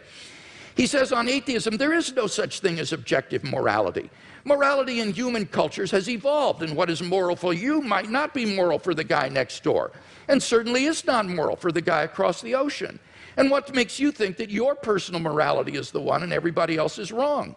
What we call homicide or rape, he said, is very, very common among different kinds of animals. Lions, for example, commit infanticide on a regular basis. Now, are these kinds of acts to be condoned? I don't even know what that means, because the lion doesn't understand what morality is. Morality, he says, is an invention of human beings. It's just a convention that human beings have adopted to live together, but it has no objectivity. And that's what I offer Mr. Hitchens tonight, is a solid, transcendent foundation for the moral values that I think he so desperately wants to affirm. What about the resurrection of Jesus? Here he misunderstood N.T. Wright's argument. N.T. Wright's argument is not that the success of Christianity means that it's true. That would apply to Islam and Mormonism. Rather, N.T. Wright's argument is that the origin of the disciples' belief that God had raised Jesus from the dead is so un-Jewish, it is so uncharacteristic, that you have to explain what would bring them to adopt so radical a mutation of Jewish belief as belief in a dying Messiah and a rising Messiah. And he says the only thing he can think of that would explain this is the empty tomb and the post-mortem appearances of Jesus. And that's why Wright concludes that these have a certainty that is comparable to the fall of Jerusalem in AD 70. So you've got to get the argument right if you're going to deal with it. And in fact, I think the only explanation of these facts is the one the disciples gave, that God raised Jesus from the dead. Finally, the immediate experience of God has remained untouched. God is real to me, and unless I'm delusional, I'm perfectly within my rational rights to believe in God on the basis of this experience, just as I believe in the reality of the external world or the reality of the past on the basis of my experience. So I think in sum we've got 5 good reasons for believing that Christianity is true, no reason to think atheism is true, and therefore I think Christianity is clearly the more rational worldview.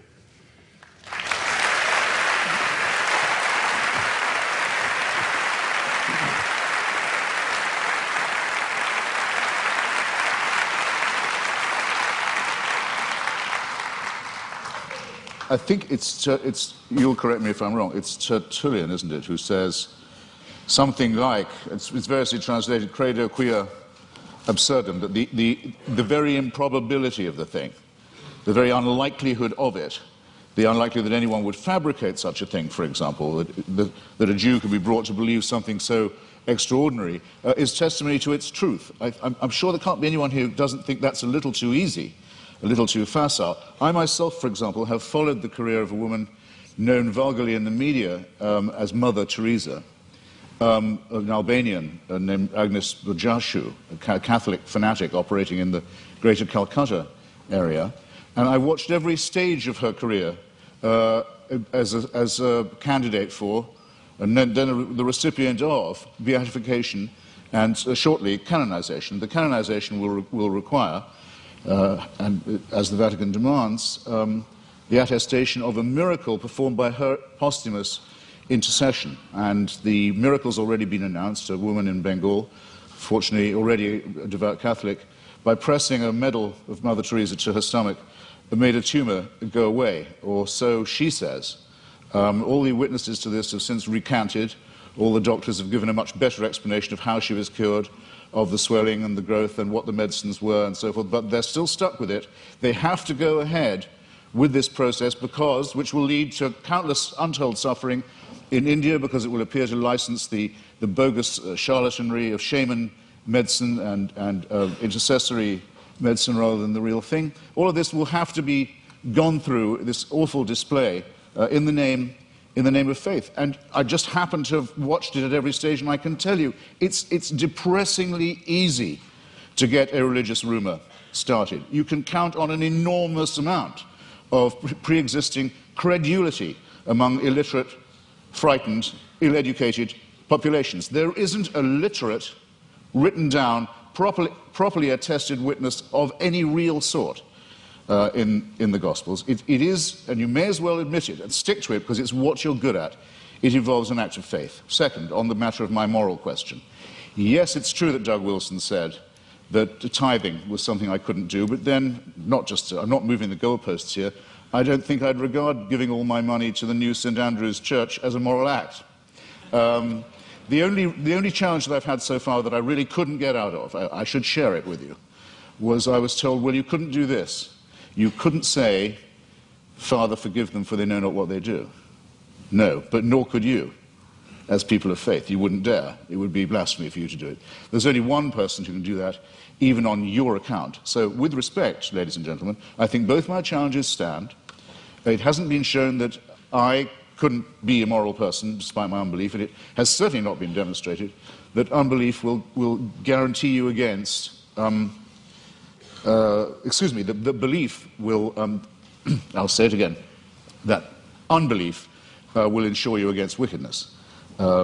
You mentioned things like apartheid and Nazism. Well, let me just run it by you. Partly this often comes up because people say, what about the crimes and wickednesses of the secular world? The apartheid system in South Africa was actually a creation of the Dutch Reformed Church. It was justified theologically as the giving of a promised land to one Christian religious tribe, in which everyone else was supposed to be hewers of wood and drawers of water. It wasn't until the Dutch Reformed Church, under pressure, agreed to drop their racist preachments of many years that the apartheid system could be dismantled. The dictatorship in Greece in 1967 to 74 was proclaimed by the Greek Orthodox Church as a Greece for Christian Greeks. The Russian Orthodox Church at present, maybe this is one of the churches you don't recognize as Christian, I don't know, but it's currently become the bodyguard of the Vladimir Putin dictatorship in Russia. They are now producing, the Russian Orthodox Church, actual icons with halos around them of Joseph Stalin for distribution to extreme Russian nationalists and chauvinists for whom the church has become the spiritual sword and buckler. In Nazi Germany, prayers were said every year on the Führer's birthday by order of the churches for his survival and well-being. The first concordat signed by Hitler and by Mussolini in both cases was with the Vatican.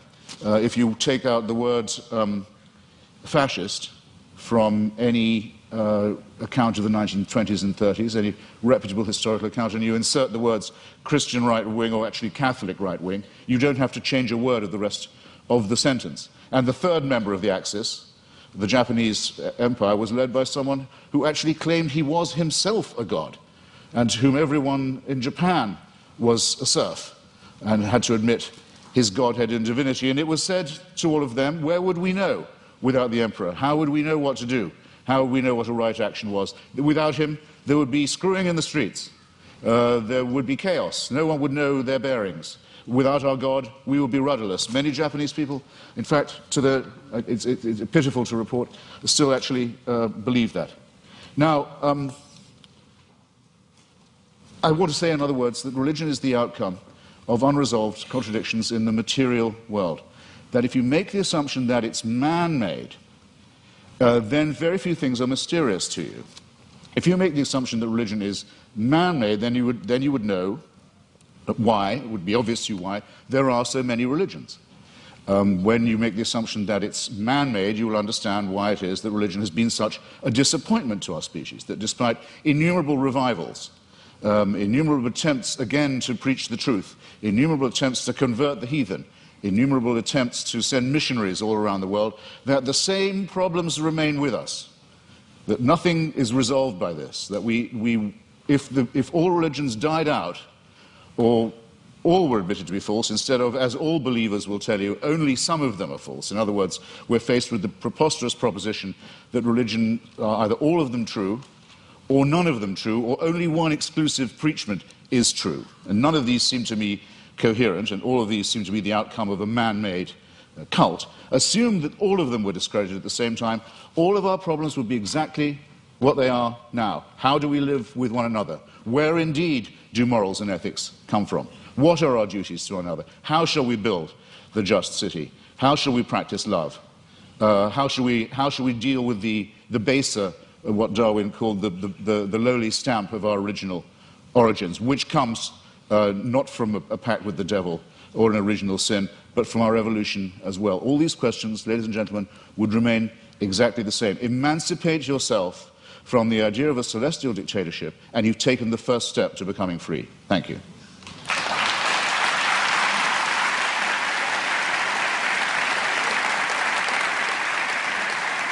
Dr. Craig, your closing argument, 5 minutes.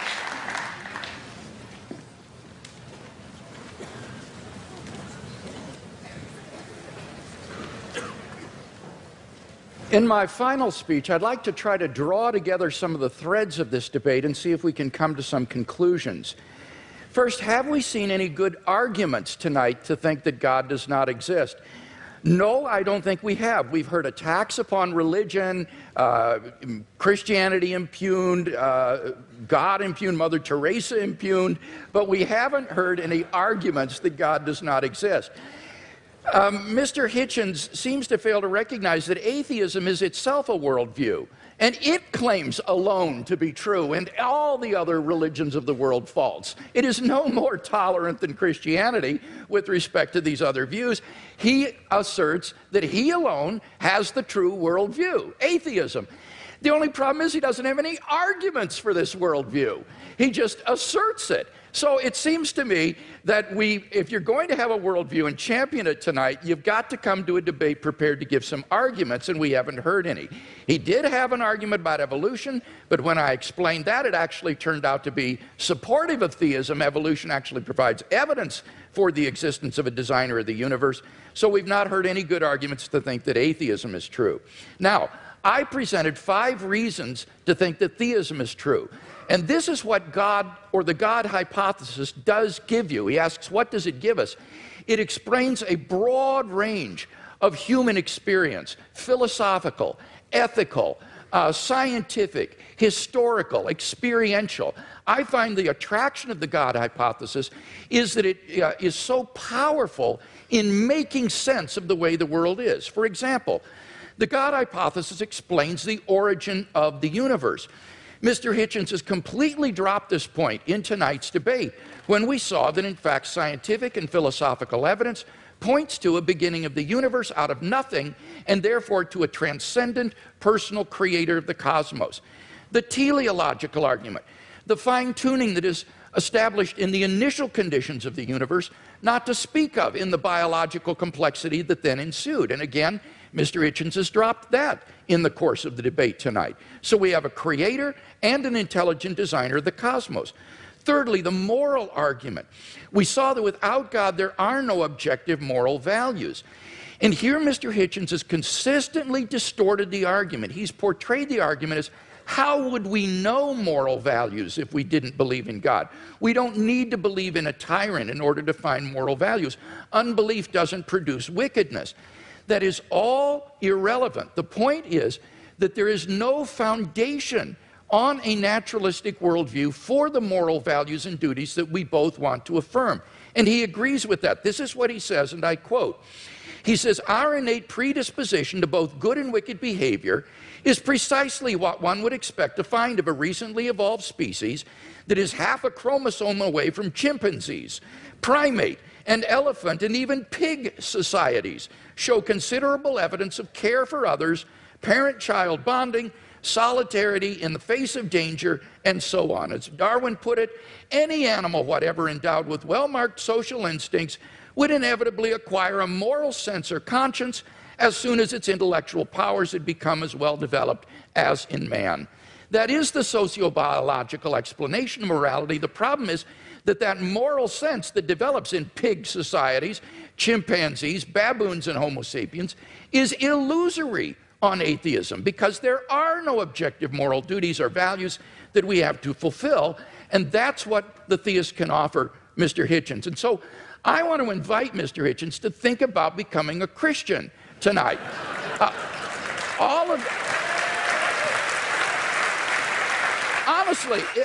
Honestly, if he is a man of goodwill who will follow the evidence where it leads, all of the evidence tonight has been on one side of the scale. And he wants to affirm objective moral values, so why not adopt theism? The resurrection of Jesus has gone unrefuted. The argument is not that it's too improbable to be false. The argument is that you need a historically sufficient explanation to explain why the disciples came to believe this. And there isn't one apart from the empty tomb and appearances. It's not a matter of rumor, because the empty tomb was public knowledge in Jerusalem. It would be impossible for Christianity to flourish in Jerusalem in the face of an occupied tomb. Finally, the immediate experience of God. If there's anybody watching or listening to the debate tonight who hasn't found God in a personal, experiential way, then I want to invite you as well to think about becoming a Christian. I became a Christian as a junior in high school, and it changed my entire life. And I believe that if you'll look into it honestly with an open mind and an open heart, that it can change your life as well.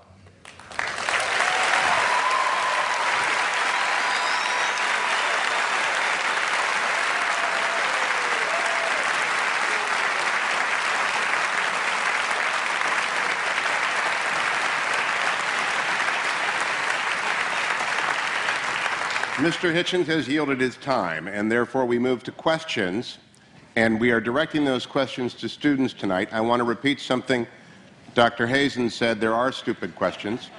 I want to add to it, we are uninterested in your opinions, only your questions matter to us. I don't know where the microphone is. Can we hear the first question? Each participant will answer every question. Dr. Craig, Mr. Hitchens, thank you so much. It's been great listening to you both. My question is for Mr. Hitchens. Mr. Hitchens, in your book, God is Not Great, you say that, quote, there are 4 irreducible objections to religious faith, end quote. The third being that religious faith, quote, is both the result and the cause of dangerous sexual repression, end quote. So here's my question for you. Is it good that the Bible prohibits humans from having sex with animals? Or is that an example of dangerous sexual repression?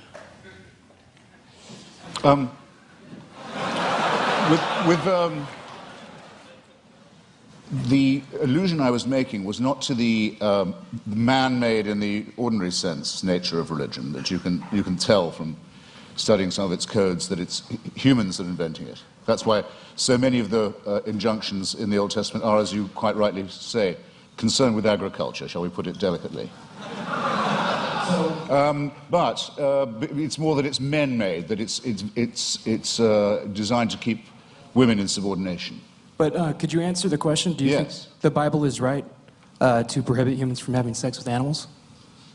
I don't know of any good advice about having sex with animals. In favor of it, I mean to say, look, there are things that if people do, incest is one, and cannibalism is another. If you do them, you'll die out. A society that permitted it would. There were societies in New Guinea that did practice cannibalism, and there's a terrible disease that you get called kuru if you do it, and it seems to be.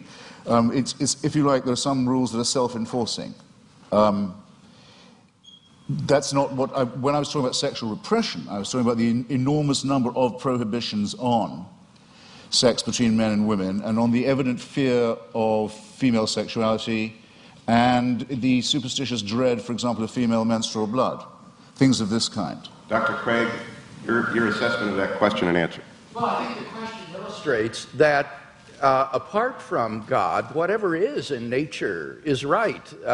There is no thing barred in nature if there is no sort of objective moral code. So the question is a good one because it illustrates that here is a guideline for sexual expression that is very good for human beings and not something that's meant to be repressive or harmful to human beings. In fact, the studies I've seen says that religious people have more fun with sex than people who are not religious, and it's actually shows that they are more sexually satisfied in marriage and so forth. So I think the question makes a good point. I think I have to have another bite at this.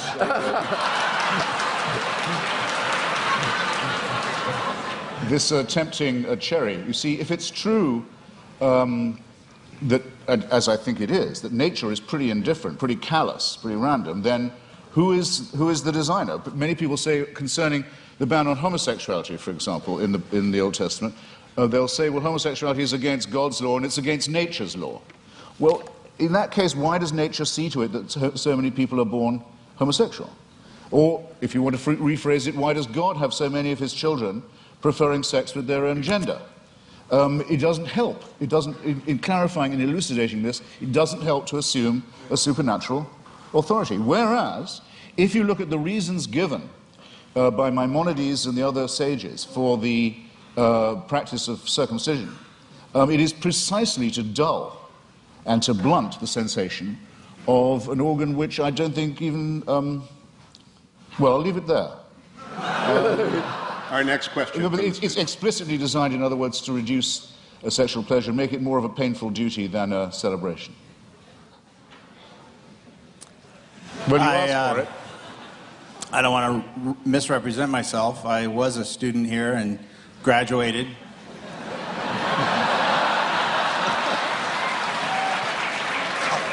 Somewhat by the skin of my teeth, but Mr. Hitchens, you stated that some of your most strongly stated arguments are that the results of religion, violence, death, destruction, the motivation being religion, discredit those who would promote a belief in God.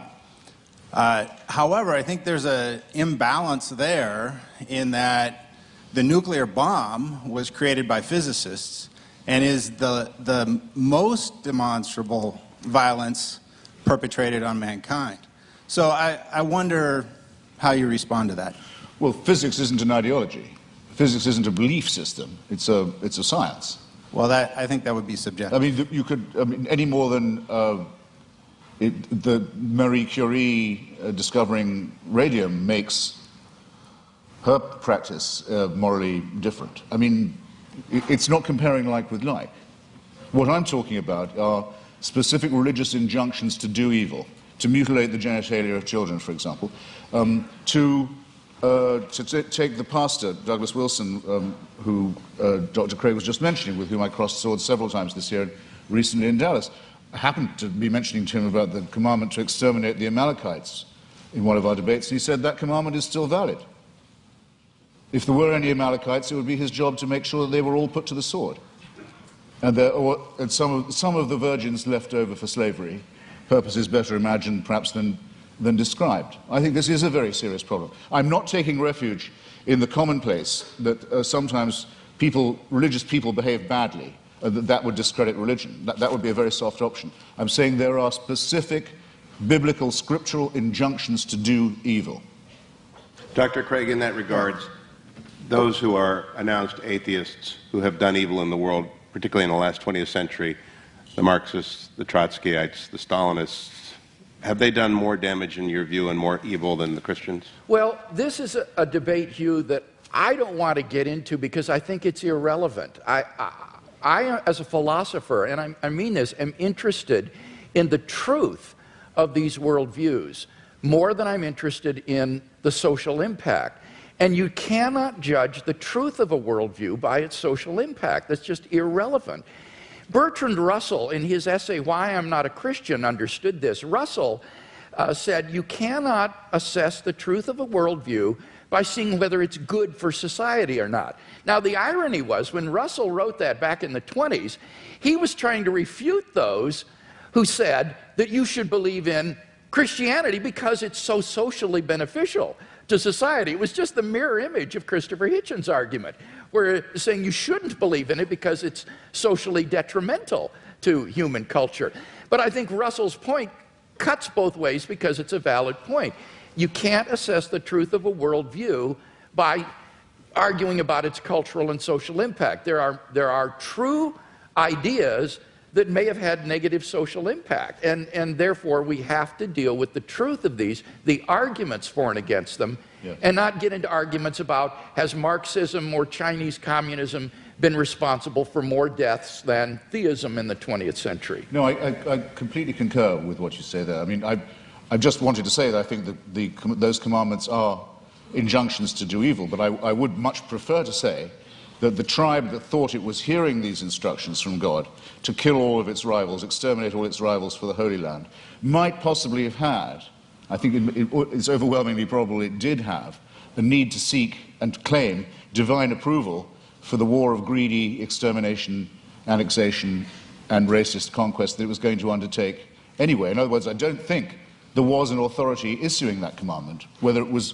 morally good or otherwise, as a matter of truth. But I would add, and I think the concession is very well worth having, that there is absolutely no proof at all that Christianity makes people behave better. Now, wait a minute, I didn't concede that. What I said, I wasn't going to argue that because it's irrelevant, but by no means did I concede that. And I do appreciate as well the way you framed the issue about the Canaanites. I think you're quite right in saying that this is not an issue about whether or not God exists. Rather, this is a question about biblical inerrancy. Did these ancient Israelites get it right in thinking that God had commanded them to do these things, or did they, in their nationalistic fervor, think God is on our side and do something which, in fact, they weren't commanded to do by God? So that this isn't an issue between atheism and theism. This is an issue about biblical inspiration and inerrancy, and that's an important issue, but it's not one that is on the floor tonight. Our next student question. Hi, my question is mainly directed at Mr. Hitchens, but Christian theism, as with all theisms that claim a revelation, say that the purpose of human existence is to serve God, and Dr. Craig might want to expound on that in some way. But Mr. Hitchens, as an atheist with no transcendent being giving you a reason for existence, what then is the best way to live life, or what is motivation for living life, or what is the purpose of your existence without a transcendent being telling you what to do? Well, I find it, you see, this is where I find it hard to accept the grammar of your question. It's as if I was only willing to concede supernatural, you want to say transcendent, I want to say supernatural, then my life would have purpose. I think that's a complete non sequitur. To me, at any rate, I'll have to just make the confession. This is as real to me, subjectively, as any William Jamesian apprehension of the divine. I don't get your point at all. Dr. Craig, one of the written questions says, and I think it is consistent with the question from the audience, you have written that life without God is absurd, but I know unbelievers who are living fulfilling moral lives. In what way is their life absurd? Okay, let me respond to that and to the question here that was asked. I would say that the purpose of life for which God has created us is not to serve God. Remember, Jesus said, I have not called you servants, I have called you friends. And I think the Westminster Confession gets it right when it says the purpose of human existence is to glorify God and enjoy Him forever. God is the fulfillment of human existence. It is in fellowship eternally with God, the source of infinite goodness and love, that the true fulfillment of human existence and freedom is to be found. Now, when I say that apart from theism, life is meaningless, I mean objectively meaningless. This is the same distinction that we're talking about with regard to moral values. I'm saying that on atheism, there is no objective purpose for human existence. As Mr. Hitchens recognizes, eventually the universe will grow cold, dilute, dark, and dead as it runs down toward maximum entropy and heat death, and all human existence and life will be extinguished on an atheistic view of the future of the universe. There is no purpose for which the universe exists. The litter of a dead universe will just expand into the endless darkness forever, a universe in ruins. Now, of course, one can still live one's life as an illusion, thinking, well, the purpose of life is to, say, hit 40 home runs and steal 40 bases every year, you know, in the major leagues, and you draw the meaning of your existence from that. But that's not really the meaning of your existence. That's just a subjective illusion. In fact, your existence on atheism is objectively meaningless. So that's the distinction that I was making. Again, it's between objective and mere subjective illusion. Well, I think it has it exactly the wrong way around. You see, as I was beginning to say earlier, we didn't have time in the question period. I wouldn't say that atheism was morally inferior. I wouldn't concede that for a second. I don't want to make a claim for its superiority either, but there may be a slight edge here. We don't believe anything that could be called wishful. In other words, we don't particularly welcome the idea of the annihilation either of ourselves as individuals, the party will go on and will have left and we're not coming back, or of the entropic heat death of the universe. We don't like the idea, but there's a good deal of evidence to suggest that that is what's going to happen. And there's very, very little evidence to suggest that I'll see you all again in some theme park. One nice and one nasty experience. There's absolutely no evidence for that at all. So I'm willing to accept, on the evidence, conclusions that may be unwelcome to me. I'm sorry if I sound as if I'm spelling that out, but I will. Now, you want to know what makes my life meaningful? Generally speaking, it's been struggling myself to be free, and if I can say it without immodesty, Mr. Hewitt kindly said it for me, too flatteringly beforehand, but trying to help others to be free too. That's what's given a lot of meaning to my life and does still, the solidarity with those who want to be as free as I am, partly by luck and partly by my own efforts and the efforts of others. Well, one obstacle to liberty, and that's why I mentioned it, and gave so many examples of it in history and in the present day, is the poisonous role played by fellow primates of mine who think they can tell me what to do in the name of God because God's told them that they have this power. So that's one thing I'd like to be shot of right here in the here and now. And my suspicion is if you really ask the religious where do they want power and what's the world they care about, the next one or this one, it'll be this one every time, because they too know perfectly well that this is the only life we've got. Yeah, I don't think that's true. It seems to me that on the basis of the resurrection of Jesus that we have grounds for the hope of immortality. This is the foundation upon which the Christian hope is predicated. So again, it gets back to whether or not one has good grounds for thinking that Jesus was who he claimed to be and that God raised him from the dead. Because if he did, then there is hope of immortality. But then I return your question to me, I return it to you in a different form. If there's going to be a resurrection, an ingathering, if in the end all injustices will be cancelled, all tears dried, all the other promises kept, then why do you care what happens in this brief veil of tears? Why do the churches want power in the here and now? Why do they want to legislate for things like abortion or sexuality or morality? Why bother? I mean, isn't it just as much the case, as Dostoevsky says about atheism, that without God all things are possible, that with God all things are thinkable too? Not at all. As Dostoevsky said, if there is no immortality, all things are permitted, he said, because it all ends up the same, it all comes out in the wash the same. But if there is a God who exists, who loves human beings and has created them in his image and endowed them with intrinsic moral value and unalienable rights, then you have every reason to treasure other persons as ends in themselves. And the desire of pro-life persons to champion the lives of the unborn or the lives of the dying isn't a power grab, Mr. Hitchens. It's because they genuinely care about the lives of innocent human beings that they believe are being wantonly destroyed. So it's a very positive motivation. Agreed, but there are perfectly good humanist motives for doing all those things, and if you want to have a reason for caring about the survival and health and well-being of others, the idea that you might depend on them for the only life you've got, and they on you for solidarity, is just as good an explanation for right action. Per contra, if people think God is telling them what to do, or they have God on their side, what will they not do? That's what I meant by the reversal of the Dostoevsky question. What crime will not be committed? What offense to justice and to reason and to humanity is not regularly committed by people who are convinced that it is God's will that they do that? If they commit such atrocities, it is only because they act inconsistently with their worldview rather than in line with it. Jesus would not have been a guard at Auschwitz or someone who would take away the human rights of another person. You need to ask what kinds of actions are sanctioned by a worldview. And on atheism, as Dostoevsky said, it seems everything is permitted. Humanism, without God as a basis for humanism, is just a form of speciesism, a bias in favor of your own species. I think Christianity affirms the real basis for humanism.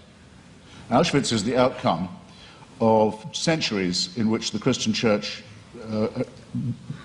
believed that the Jewish people had called for the blood of Jesus of Nazareth to be on their head for every generation. It's only in one verse in the Bible, I know, but it happens to be the verse the church picked up on. I don't say Jesus would have been a guard there, that's not the point. The point is that this is not an aberration of religion, it is a scriptural injunction, as is the one to kill the Amalekites, as is the one to mutilate the genitals of children. The issue is, would Jesus have been a guard at Auschwitz? Because insofar as people who claim to be his followers were guards at Auschwitz, they were acting inconsistently and in defiance of the ethic of Jesus of Nazareth. Well, you should tell that to the Vatican. I mean, we know Paul Johnson, in his very friendly history of Christianity, says that up to 50 to 60% of the Waffen-SS were practicing, confessing Catholics in good standing.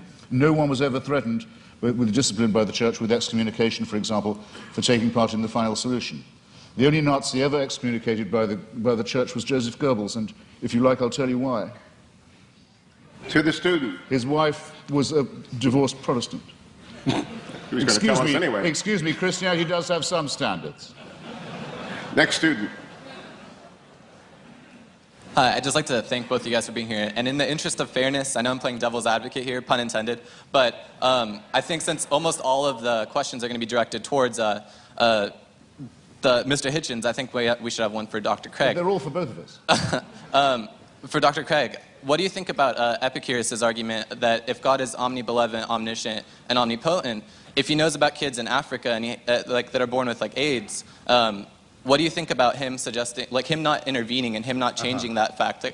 That's a question that I've always struggled with. So I'm just wondering, could you expand on that, and I'd also like your input on it. The problem of evil and suffering has been greatly discussed by philosophers, and I think there's been genuine progress made in this century on this problem. I think it's important to distinguish between the intellectual problem of suffering and the emotional problem of suffering, because these are quite different from each other.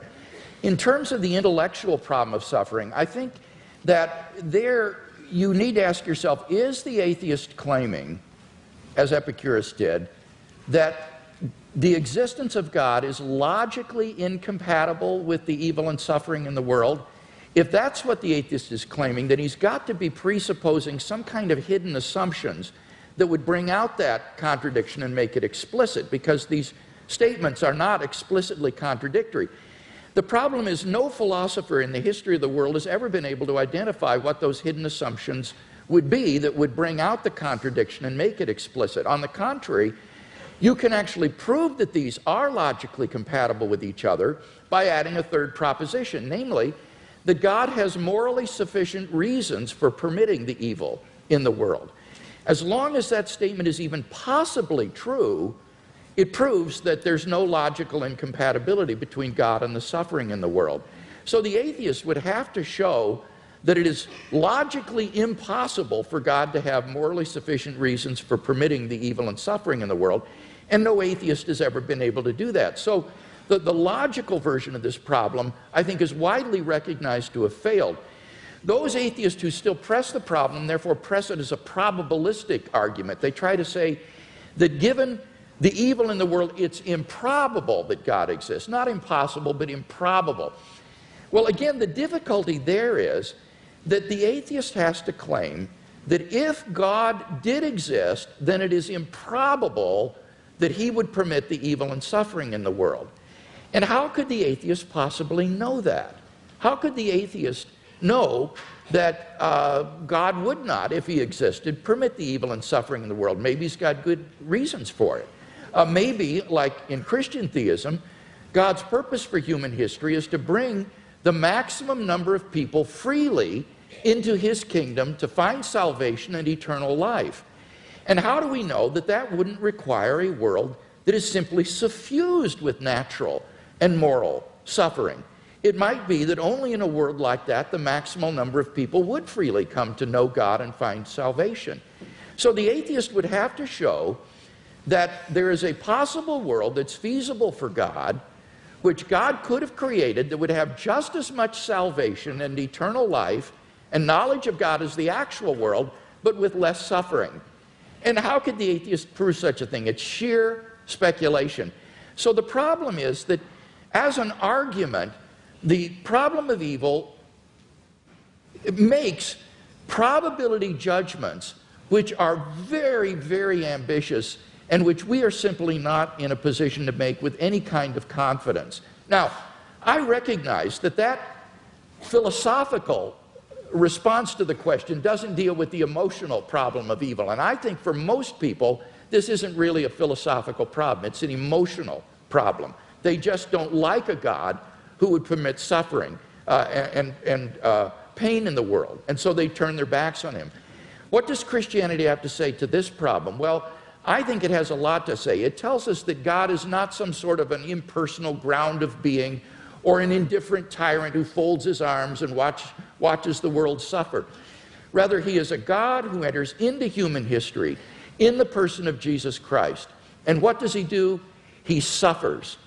On the cross, Christ bore a suffering of which we can form no conception. Even though he was innocent, he bore the penalty of the sins of the whole world. None of us can comprehend what he suffered. And I think when we contemplate the cross of Christ and his love for us and what he was willing to undergo for us, it puts the problem of suffering in an entirely different perspective. It means, I think, that we can bear the suffering that God calls upon us to endure in this life with courage and with optimism for an eternal life of unending joy beyond the grave because of what Christ has done for us. And he will give us, I think, the courage and the strength to get through the suffering that God calls upon us to bear in this life. So whether it's an emotional issue or an intellectual issue, I think ultimately Christian theism can make sense out of the suffering and evil in the world. As the clock winds down, I reserve the last question for myself, Mr. Hitchens. Just on the devil's advocate point, when the Vatican asked me to testify against Mother Teresa, I discovered, which I did, I discovered that the office of devil's advocate has been abolished now. So I come before you as the only person ever to have represented the devil pro bono. Last question. Yeah. Now, I'm not one of the, I was very intrigued by that reply and largely agree with it. If I was a believer, I would not feel God owed me an explanation. I'm not one of those atheists who thinks you can go around complaining. I mean, if you make the assumption that there is a deity, then all things are possible. You just have to be able to make that assumption. At our debate in Dallas the other day, I mentioned the case of Fräulein Freisel, the Austrian woman who was imprisoned in a dungeon by her father for a quarter of a century and incestuously raped and tortured and kept in the dark with her children for 25 years. And I asked people to imagine how she must have beseeched him, how she must have begged him, and how the children must have, and how they must have prayed, and how those prayers went unanswered, and those beggings and beseechings went unanswered for 25 years.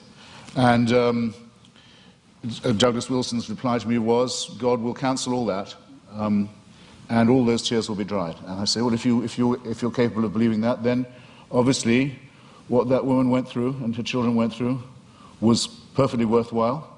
And her father was all that time, without knowing it, and apparently not particularly wishing it, an instrument of the divine will. And as I have said to you before this evening, had occasion to say, you're perfectly free to believe that if you wish. To conclude. I do. You could, Mr.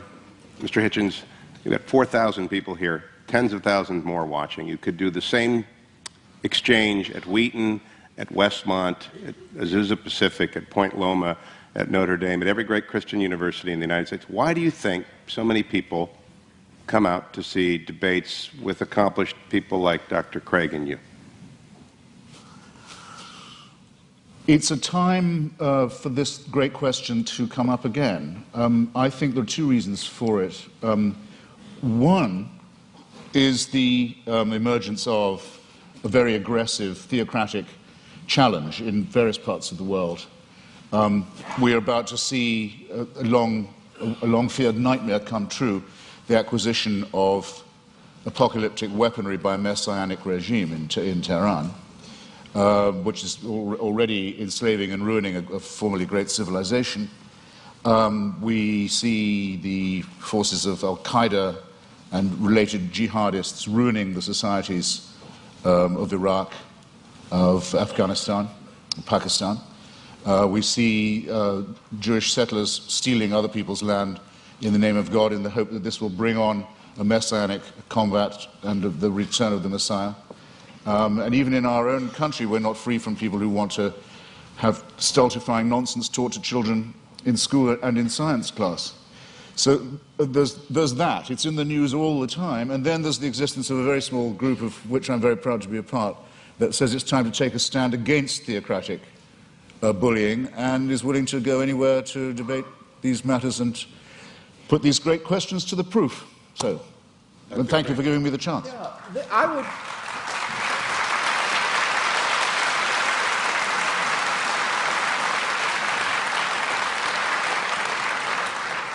I would answer the question somewhat differently. I think that what we're seeing is the fruit of modernity.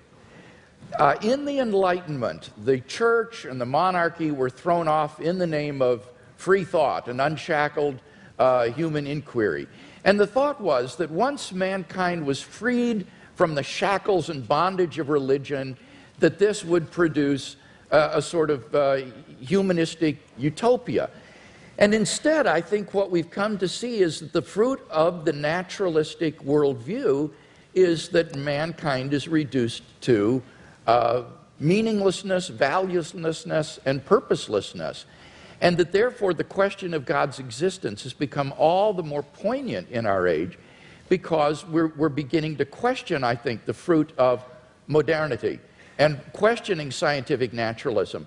I'm privileged to be part of a revolution in Christian philosophy that has been going on over the last half century that has literally transformed the face of Anglo-American philosophy. As the scientific, naturalistic, atheistic worldview has been challenged in the name of reason and philosophy, and the theistic worldview reasserted. And I believe that we're seeing a tremendous groundswell of interest among lay people as this revolution is beginning to filter down to the man in the street. So I would see us as beginning to question the assumptions of modernity and the bitter fruits of modernity that have been so evident in the 20th century. And I'm hoping that this will lead to a tremendous renaissance in Christian thinking and Christian faith. To wrap up, then,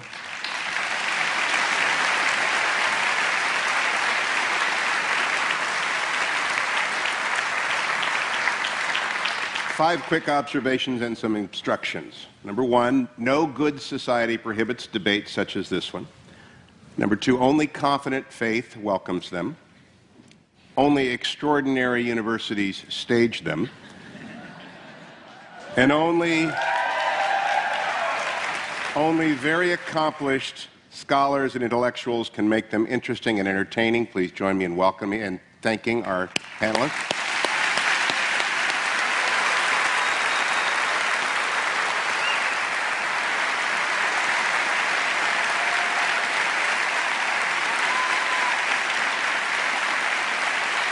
Both men,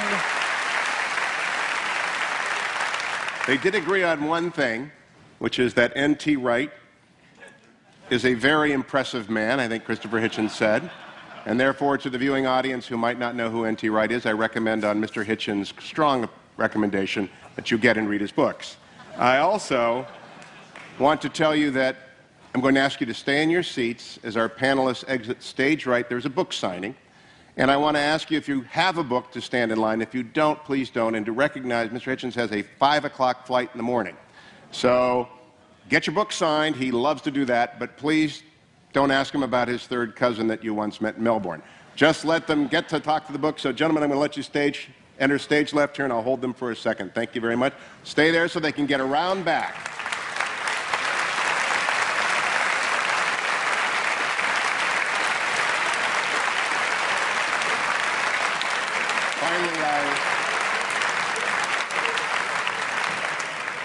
I want to thank Dr. Craig Hazen, Torrey Honors Institute, and everyone at Biola for coming this evening. Have a safe, productive trip home. Good night.